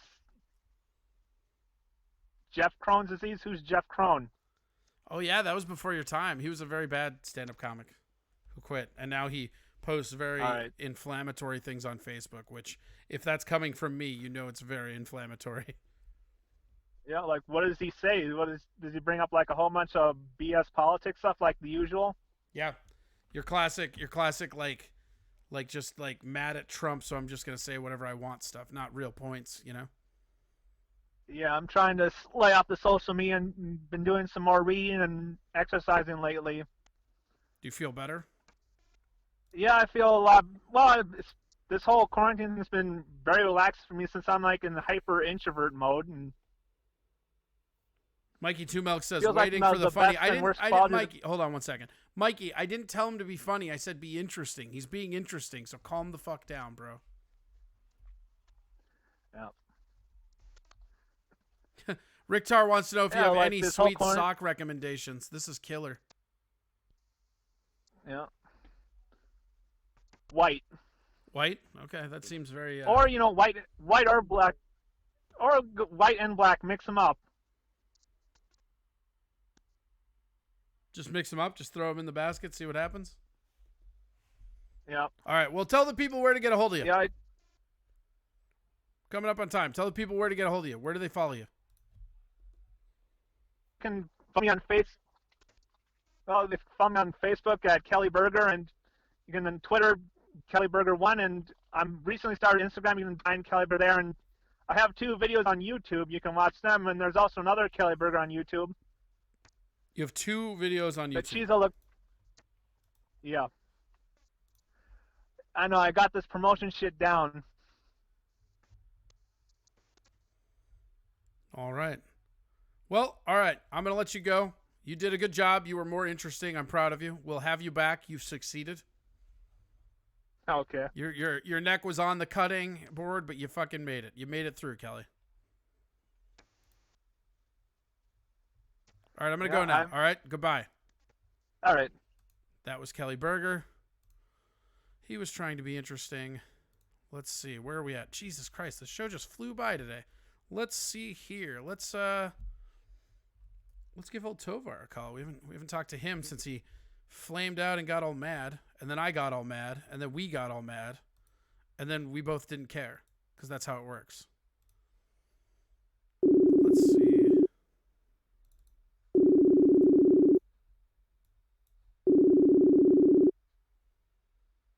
I thought I had more time to finish my Chex Mix. I know. I sensed that you were indisposed, so I'm like, right now. Now is where we act. Oh, it's pretty good, man. You got some Chex Mix? You have some sick, yeah, some what flavor? Yeah. It's savory. You've been watching the show? Savory. What's that? I've been watching the chat. We got Tom calling Kelly retarded. I heard that. I saw Brian Miller on earlier. That was cool. We got Tom secretly yearning for Margaret. I'm kind of jealous of Brian and his media abstinence. Yeah, right? Like I feel like that's kind of cool. If you haven't gotten a chance, go to his Facebook and watch the fucking he's got it was yesterday or the day before he did where he made a bunch of fake news headlines as if he had watched the news. It's really, really funny. Like the funniest joke in there was Andrew Weiner in trouble as his dick joins a bunch of Zoom conference calls. Oh yeah, I did see that one. I saw that. Yeah, Pretty yeah. Yeah, that was really good. So yeah, we ended up yelling at each other last we were on this show. It's a good way to end our Friday, I feel like, right? Well, I just think it's funny because everybody kept texting me as if this was like a big ordeal, and I'm like, no, nobody cares. They don't understand how often you and I end conversations screaming at each other. Well, yeah, I think that's what you're supposed to do with your good friends. Mom and Dad are gonna. But more importantly, let's not lose track of the fact that this was obviously Margaret's fault. Margaret made the episode hostile from the beginning. She even got Tom yelling. I mean, she got Tom to where he wasn't even yelling at the chat room for once. He was trying to be mean. He can't. He doesn't even do that. Right. It's not something that Well, Tom aside does. from calling Kelly Berger retarded. That was kind of personal. Yeah. No, man. Kelly Berger's the smartest retarded person I know. What are you talking about? Ricktar says, I got a YouTube too. It's called This Sucks. And then he said, this leg is killing my troll. He just trolled something that was forever ago. I don't know what's happening with Jesus. Twitch tonight, but the comments and all the responses are lagging ridiculously. Oh, yeah. Here, I'm gonna go pee. You entertain them. I'll be right back. Oh, Jesus. I don't want to entertain people. Hi, Twitch crowd. Good, then don't. Just belittle them. Go after them. Oh. Hey, crowd, what the kitty fuck gloves is off. Go nuts. I'll be right back. Why are you giving Margaret a free pass? Why are you giving Tom a free pass? Why are you giving me a free pass? Actually, nobody gets a free pass on this show. I shouldn't say that. What's going on, guys? A nice unstolen catalytic converters. Tim, I like that you're thinking about the future. You know, you're going to need money in the future, and there's a lot of precious metal in catalytic converters. Batteries also. You could be the guy that barters batteries back to all your neighbors after you steal them. Called This Sucks. Roast me? Mike, I don't want to roast you, man. I'm going to watch you play Farmville afterwards. You're too nice to roast, man. Plus, I've never given you my phone number, so you can't send me your balls. Jesus Christ. Tom, what are you Jesus Christ thing? Your infatuation for Margaret? Is that what's going on right now? Is that what you guys are doing? Actually, that was really funny watching you guys go back and forth yesterday, on, what was that, Tuesday? Yeah, that was great. I'm glad that, I didn't get called till, super late, but watching you guys go back and forth while I was trying to watch Prince was fucking hilarious. It's not Farmville. It might as well be Farmulator, dude. It's whatever. It's got you and a fake tractor. You sit down on your little fucking lazy boy dildo, I'm sure, before you log in and play it. So you can... No, it's not a dildo. It's a corn cob. You fucking sit down. It used to be a corn cob. Yeah. So he asked me to roast them, so and then I called it Farmville, and he didn't realize that was the roast. that's the best kind of roast, when the person you roasted doesn't even know that's what it was happening. Oh, Jesus. Dude, how you been? What's going on? It's been a couple of days. I had a birthday. I turned another year older when no one was looking. Yeah, I saw that. That's pretty great. Well, it was really funny because this is the first year that I've actually advertised my birthday. Usually I just let it go by, and it's funny because you take your Facebook down completely. I just don't. Spoiler alert! Jesus, dude. Yeah. Oh, you don't want to tell people that? Hey guys, when you guys on Corey's birthday, let me know. I'll just give you his phone number. And, you can call him. Yeah, I mean that's fine if you want them to also have your phone number. Oh shit. I'll put it in chat right now. Joke's on you. I don't have enough money to keep my phone going that long. Shit.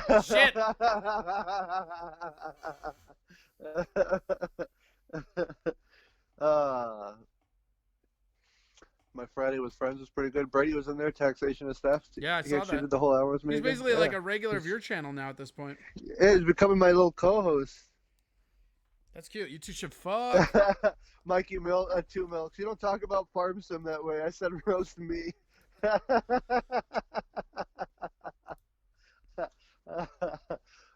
disrespected the craft, Mikey. You're right. I'm sorry, man. Dude, you got COVID. You totally got COVID. They can't hear that. I muted the mic. You've been hanging out with Aaron early, haven't you?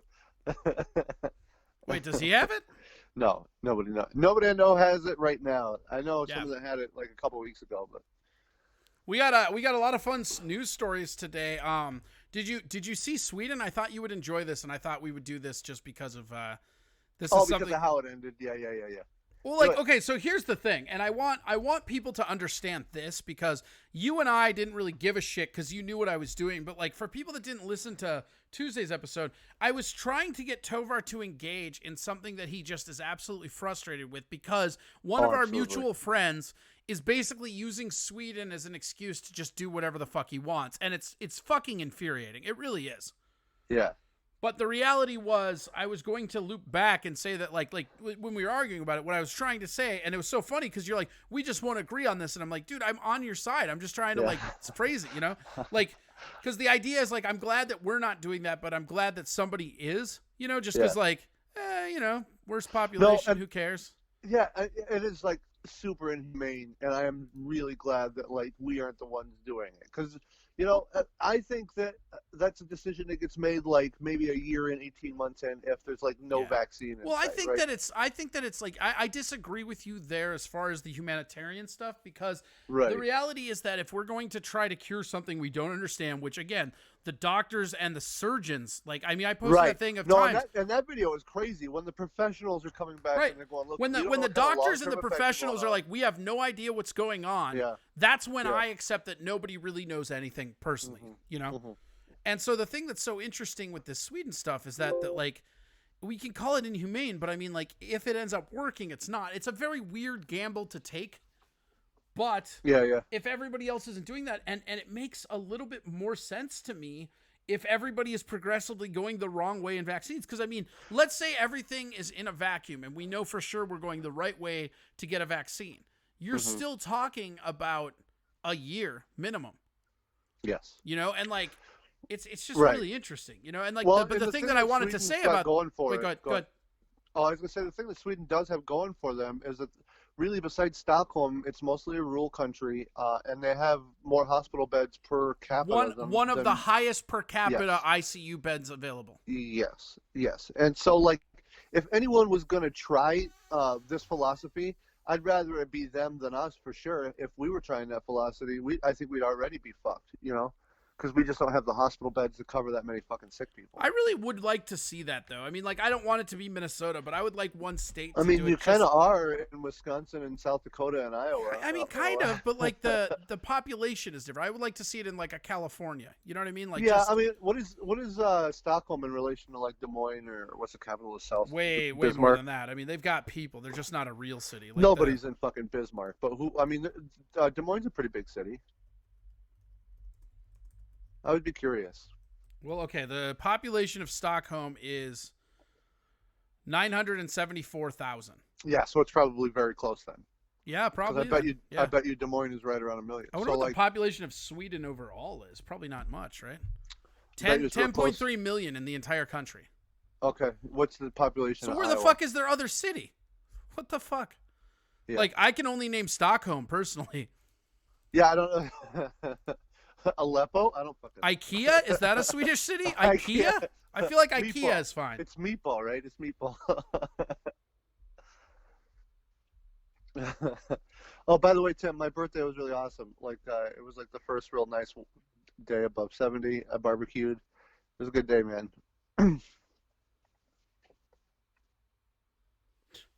Tim's comparing Sweden to the Juggalos. You lose me when your argument drifts into Juggalos, To the man. Juggalos. What are you talking about? Juggalos canceled all their shit. They're advocating people socially distance.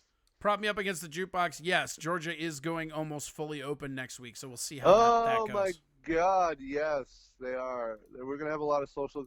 Walt is opening up some shit here next week, isn't he? Kind of. He's restricting. He's opening up. Basically, like, it's we like, can all get haircuts. Yeah. It's just like the next thing of essentials, like because they fucking overlook that. But I mean, I don't know. It's fucking in Minnesota, anyways. I think it's kind of sinister the way they fucking fucked over the people with jobs. Like you can't tell me it's safer to shop at a Best Buy than it is at a Down in the Valley. But Down in the Valley can be open and Best Buy can't. You can't tell absolutely. me that like going to a Walmart is better than going to an Ace Hardware store. Like that, it's just stupid. And it was clearly some big business Or Home lobbying Depot money. or Menards. Yeah, right. No, yeah. It's basically the companies that had big money to buy into it are the ones that got to stay open, and that's like really fucked up. That's like so fucked up. Yeah. Same with these liquor stores. You know. Yeah. It's really fucked up. No, I don't know. Like, I've heard people like today on my show we were talking about this, about how like it seems like everyone's been out and about and walking lately, and you were talking about this earlier on your show, how like dude, it was seems crazy. like I went the to that cabin Home keeper's Depot, right? I didn't done. even go Yeah. inside. These motherfuckers, like, I didn't see a fucking set of gloves. I didn't see any masks. I didn't see anything. There's like this weird thing with Minnesotans where it's like after about a month and a half, we're like, well, this is obviously fake, and I'm done listening. Goodbye. Well, and Brady was talking about how last week he saw more masks than he did this week. Like, it was just like, we did masks for a week, and then now everybody's just done, and they're like, weather's nice, we don't care. Yeah. No, I think that's exactly it. And in Minnesota, a lot of the pastimes in the summer mean social distancing. Like, there's a lot of distance between 3 people on a jet ski on a lake. Which, by the way, is kind of like, I don't really have a subject to talk about, but I guess that was going to be it, which is just having shit to look forward to this summer to get your ass out of the house. You know, because a lot of us, especially like performers-wise, we're going to be stuck in the house longer than most people. I am so looking forward. I've been talking about it all day, you know, because it was just nice out. Is it like, I can't wait to just be on a lake somewhere around nobody with just myself and a jet ski, you know? Yeah. I want my life jacket back too, you prick. What life jacket? Yeah, fuck you. I don't know what you're talking about. The life jacket you took and brought up to the lake So that you would bring back to me that I never saw again. Why would you be bitching about something that never existed? I've never heard of some life jacket. This is fake news. I have pictures of it. It's not fake news. I mean, those pictures. You are fake doctors. news. We live in an age where, like, it's a deep fake, man. That's a deep fake life jacket. I think your life is a deep fake. Excuse me, bitch. It's completely CGI'd. It's airbrush, man. It's really just intertwined, dyed chest hair. That's all that is. That's all that picture is. That does not sound fun. I actually hate that, as a matter of fact. Shut up and pose for the picture. No, I'm out.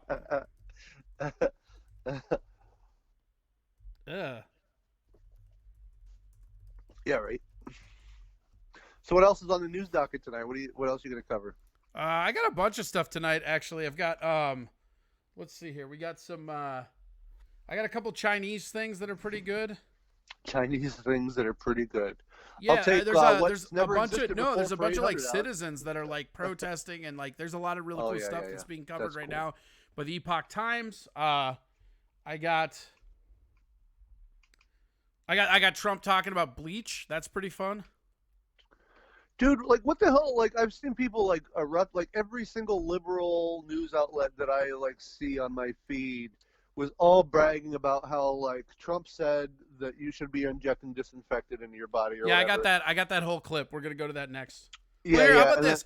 Tell people where to get a hold of you and where your shows are, and I'll just roll in with the news because I'm actually like, this is I'm actually excited. already at 250. Like this one went by. They always go long. That's all right. So yeah, I'll be on Twitch on Monday. We'll be doing a debate with Aaron Hurley. I think we're going to be talking about the Sweden thing, about whether it's smart to be holding off and going out, or if it's smart to be staying at home and being in shelter. So I got a lot of work to do as far as like the outline, and I might call you later just to pick your brain about it. But yeah, I'm actually really looking forward to that. So and that's the debate forum one, right? Yep, that's the one on Monday. Yeah. And what are you guys debating again? I was reading a comment. Oh no, Audrey just said, "Oh yeah, someone complimented Steven's skull mask at Menards." Oh yeah, that was funny. It was like this 80-year-old woman working at Menards, and like she's complimented me, and I was like, well, why don't you have one? She's like, you look like you're from the Old West. I'm like, thanks, I guess you're gonna die soon. So it's gonna be my debate topic this Monday. I think is gonna be on Sweden, and the argument is gonna be like whether or not it's a good idea, and going out. Damn, I want to debate you on that, man. I'll take Sweden's side. Yeah, I mean that might be a good idea. It might be a show where I might want more than one voice, and maybe I can like moderate that. So that might be something that we talk about. Yeah, let me know. I love this idea of Sweden just because for me it's not even like I am the guy that when I give my doubts and when I give my side of it, understand that I'm still obeying quarantine to the best of my abilities. Well, right, and the thing is like I've always been able to play devil's advocate really good. Right. Like, if I believe in something really passionate, you could just tell me to, and I can flip it and argue the other side. My core argument is just this, and this has been my core argument about what Sweden's doing from the get-go, right? Yeah. Given that how like doctors and experts have no idea what this is, I want us to be trying as many things as possible. Period. Okay.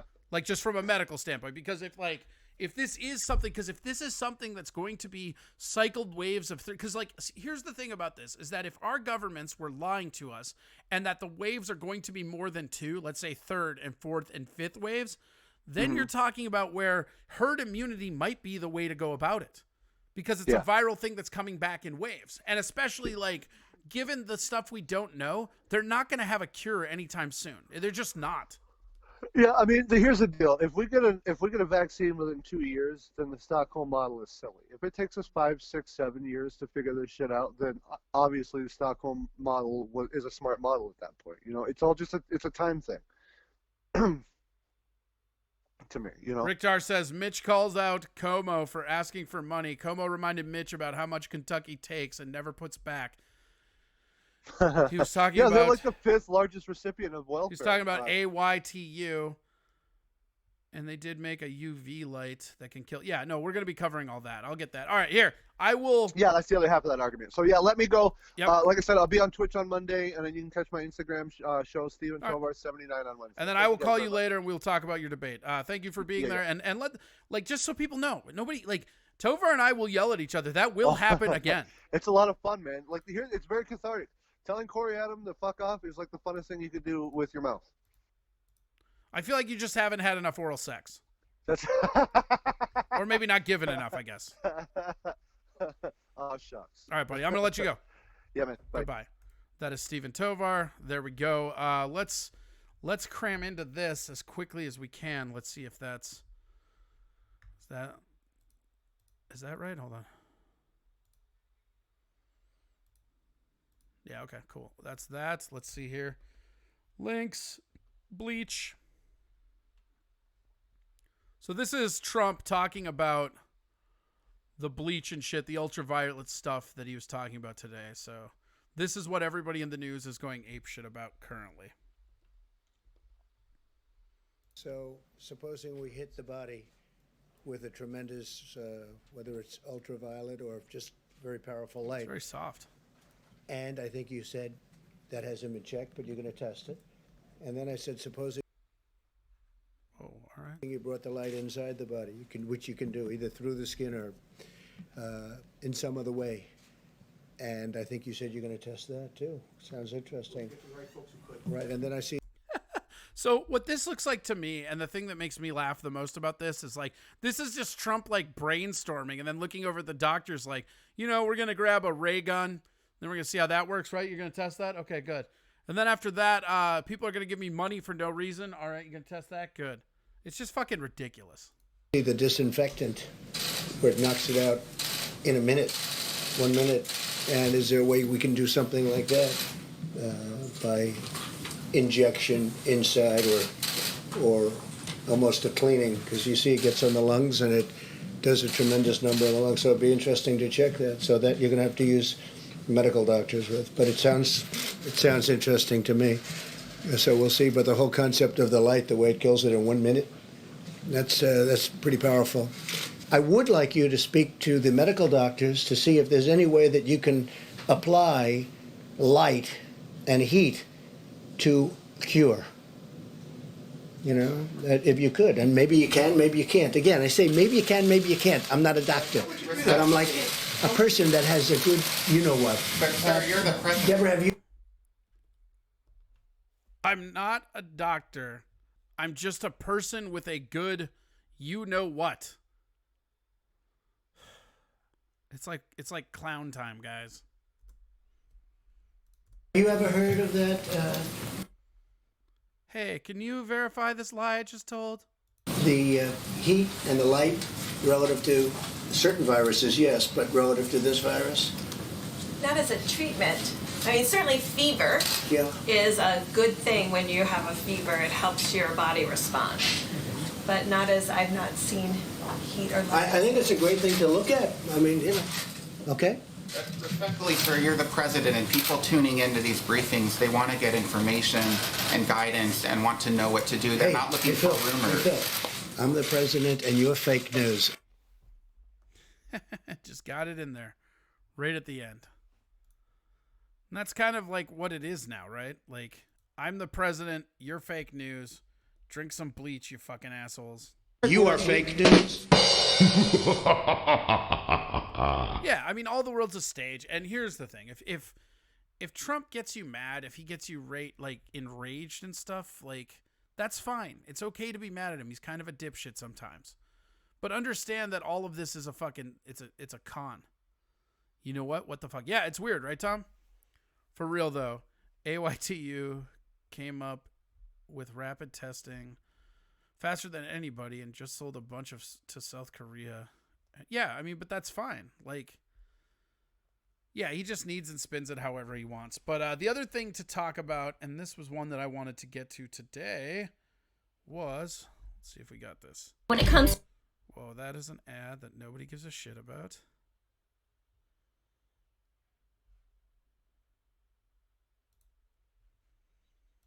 That's not the right one. So there's been a lot of stuff going on with China. Mainly with China, the government of China has quarantined another city. They let everybody out of Wuhan, and now those people fled. And now 2 more cities are going in blockade as they keep telling people that their cases aren't happening. And it's really interesting. Again, not to us. We've been talking about how China's been lying the whole time I've been doing this show. If there's one thing that I just razz you in over and over again, it's that. And you look at even China's numbers today. Like, look at this shit, right? Like 82,000? No. 4,000 deaths? No. You had 6 new cases yesterday. Today you had 12 new cases. No, those aren't accurate, right? Those aren't real numbers. Like, America is doing almost 2,000 a day. And this is a good graph. This is that World Info Meter that Dave showed us, and they gather from a bunch of different sources, which is really cool. I will push this into the link box in the chat again, so anybody that needs it, that doesn't have it, can see it. But yeah, the main thing here is that if people are telling you it's over or whatever, it's not. And one of the best things you can do is you go on this site here, because it has all the numbers pumped in from all over. And these are currently accurate with the CDC. But so you click on United States, and then you scroll down. Now here they have all this information built into the graphs. The main one to look at is this one, the daily deaths. And the thing about the deaths is, if you watch, there was a rapid incline till it hit about, let's see, right about here. And what happens is it starts to jut down and then jut up, jut down, jut up. Jut down, jut up, jut down, jut up, jut down, jut up, jut down, jut up. And each upswing is more than whatever. Like the downswing of it, which like yesterday was a downswing. You can see the pattern. And the downswing is literally getting higher and higher as we go. This is 2,000 deaths a day in the United States. And it just goes up and down and up and down once it actually ramps in. And now these ones like total cases, all this shit, this is only going to ever go up. That's fine. But the active cases, but the new cases, again, you see the same thing. It's got this almost sound wave to it, and you can see it when you check the data. The higher this number goes to the total cases, the higher the death will be by default. So that's something that you can look into and just research yourself. I really urge everybody to gather their own information. Don't trust me. Don't trust any one source. Go out there and fucking research your own stuff. You know, get everything the way that you think is accurate to you, I guess. Come on, you trusted China? Shit, you trust the United States number? No. There is no math. I've said this. This has been a war cry of this for me. There is no math. If you are advocating the math on any side of it, you don't know what you're talking about. There is no math. None. Like, the United States is juicing their numbers. China's not reporting their numbers. Australia had fires for almost half a year prior to this. Italy has one of the highest per capita smoking rates. They have an elderly population. Like, there's no real math on any of this. We don't know what's happening.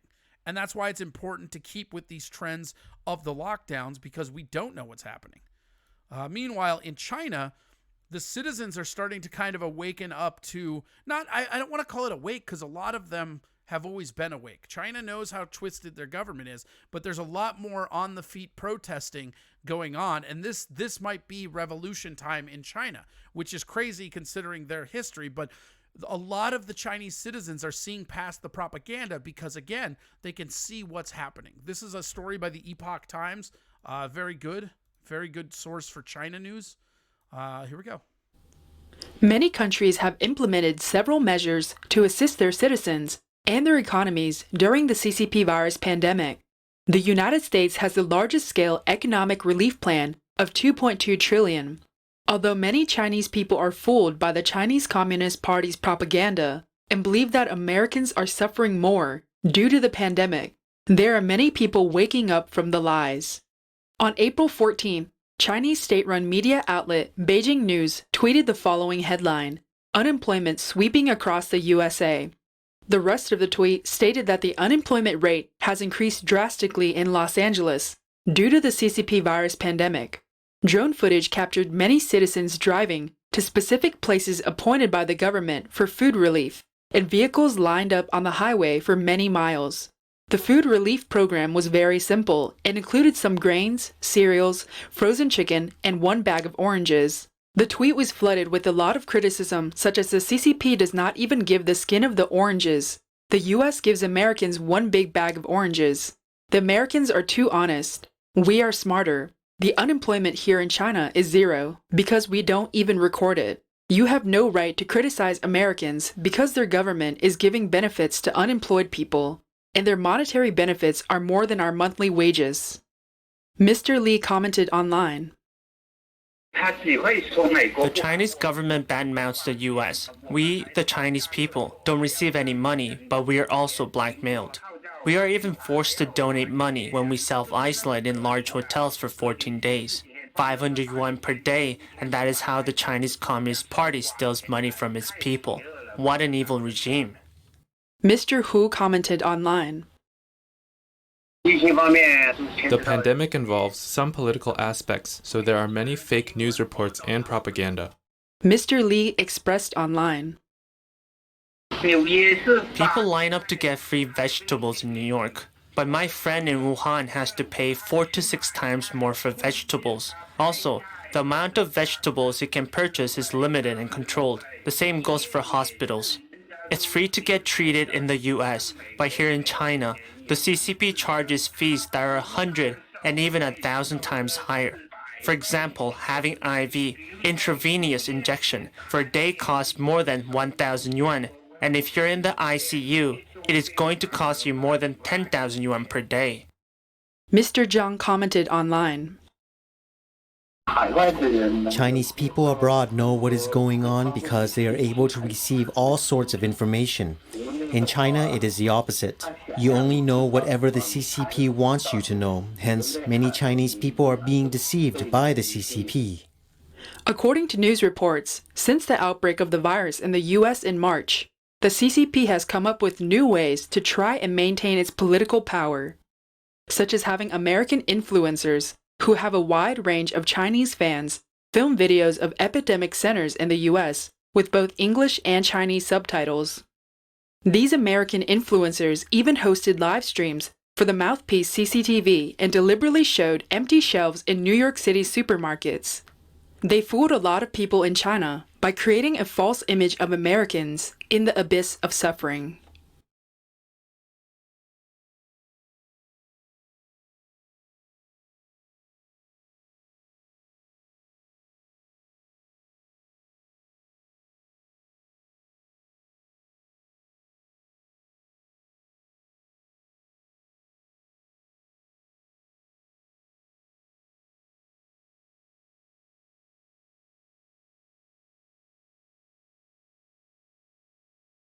Don't. There we go. The mic is on. Fuck yeah. That was going to happen. We're back. I was saying before I was so rudely interrupted by my own mute button, of course there's an axe to grind, Tim. Nobody speaks up against a horrible regime unless they have an axe to grind. And what Epoch is doing is actually very objective when it comes to China. I can't vouch for a lot of their other stuff. I've seen them do some crazy, like, right-wing, like, super right-wing hits on Australia, but their China stuff I've always been able to back with information. They've also had their press attacked 4 or 5 times by the Chinese government. So if you're getting your printing press destroyed by the Chinese government, I'm going to take your side in an argument that you're doing good reporting. So, yeah, you're not wrong. So he can see the mute button. The mute button I can see. I just forgot to press it. It's the chat room that I can't read because they're so small. Need glasses for that chat room.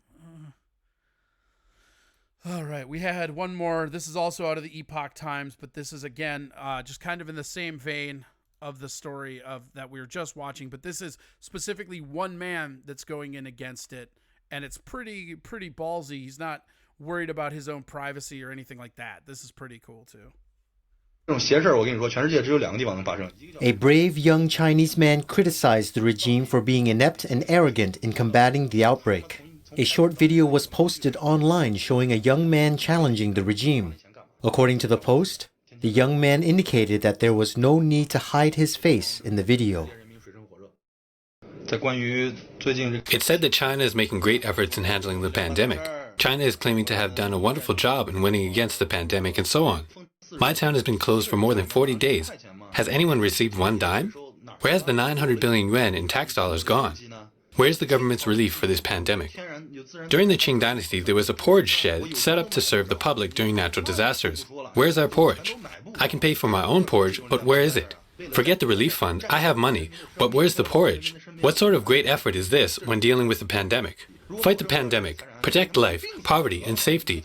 This is a fight against the pandemic. But why? Why bother? Just let us die. Who cares about the pandemic? We were sitting at home like a woman who had just given birth for more than 40 days. Then there was group buying. Then there was inflation. Anything but relief. There's nothing. We also have a mortgage to pay. Even if it's postponed for a few months, we still need to pay it. If I don't die of the infection, I'll die of bankruptcy. Is that it? We will have to pay for a full 2 months. Afterwards, we can die from the lack of money because we paid our debt. Do you know how many of us are struggling with mortgage and car payments? What can we do with our lives? Should we say, long live the CCP? Should we say every other country has reacted slowly, but China won? You said it's 0 new cases. It's all 0. What's this 0 all about? It's all up to you. This is odd. I've never heard of any other place claiming they won the battle against the pandemic. This is unheard of in all of human history. It was tens of thousands of patients. Suddenly there were just a few dozens of patients. Wonderful. It's like God helped. It's God's mercy. Something as evil as this, there are only 2 places in this world where it could happen. One is North Korea, and the other, you can guess. I won't tell. Where there are 0 cases, you know it, and I know it. Has there ever been any truth since the beginning of the pandemic? Forget about passing the firewall. Why bother? Why waste the money? Why make trouble for ourselves? It's a lot of hard work to condemn online. Let's just continue staying inside the wall. Continue enjoying the great, bright correctness from within the wall. People outside the wall are living in dire situations. Don't bother. If you see the outside world, it will hurt your feelings. Okay, and again, that's That's a citizen, and what's really significant about that to notice is that is a citizen without a mask. Like, he's not hiding his identity and he's going against the CCP. That doesn't really happen very often. Full-length gang is outlawed in PRC, not just their press. Oh, yeah. Well, I mean, like, it's not about that though. They actually have permission to be there, but every time they write a story about anti-China stuff, they get fucking lynched, basically. I mean, they're coming in and they're burning, like they burned an employee one time around, they're burning the press, and they're wearing cop gear when they do it. I mean, like that's the thing that pisses me off, is like they're coming in and doing it because they know they can get away with it. So, I mean, it's garbage. The main thing here, no matter what you think of Epoch Times, is that this is something where the Chinese people are waking up and starting to question the stuff that they've known, and that's a very good thing in history. In history, that will be good. Like, we need more of that. We need more of people questioning horrific, like, regimes, even with a safety net, especially with the safety net where they're not actually keeping their citizens safe. So. I thought one more. No, I think we did it all. I feel like that one's old. Let's double check that one real quick. Yeah, that's the overreach one. We already did that. Well, there we go. We have a little bit of news. We had a pretty good one. We found out that Kelly Berger can be interesting when he wants to be. Let's go into the end phase now, guys. Here we go. Are you ready? End phase incoming. Here we go. Here we are in the end phase. I just want to say thank you to everybody who is here watching. Thank you so much for helping fulfill the hype train. Shout out to Cheeseburger Pie for all those gifted subs. Shout out to anybody else that's up. No diggity. Shout out to you for gifting those subs. Shout out for all the bits. It's super cool. It is insane. That dude is missing now. That is true. Maybe I'm lagging. Yeah, wow. I miss you too, buddy. Come back. Thank you for watching, Tim. We do this every night, Friday through Tuesday. So we'll be back tomorrow, 7:30 to 10:30. You guys have been awesome. Thank you so much. Don't forget to go to Venmo and donate at Corey Adam Comedy. That helps keep this content and my bills up and running. That's super essential. Also, don't forget to subscribe to wherever. But yeah, Venmo, Corey Adam Comedy, PayPal also works. Thank you guys so much for coming out. Thank you so much for logging in and watching this. I really appreciate it. Dictators are great people. Don't forget, we do this every day. We will see you tomorrow, same time. We'll have another cacophony. You guys have been awesome.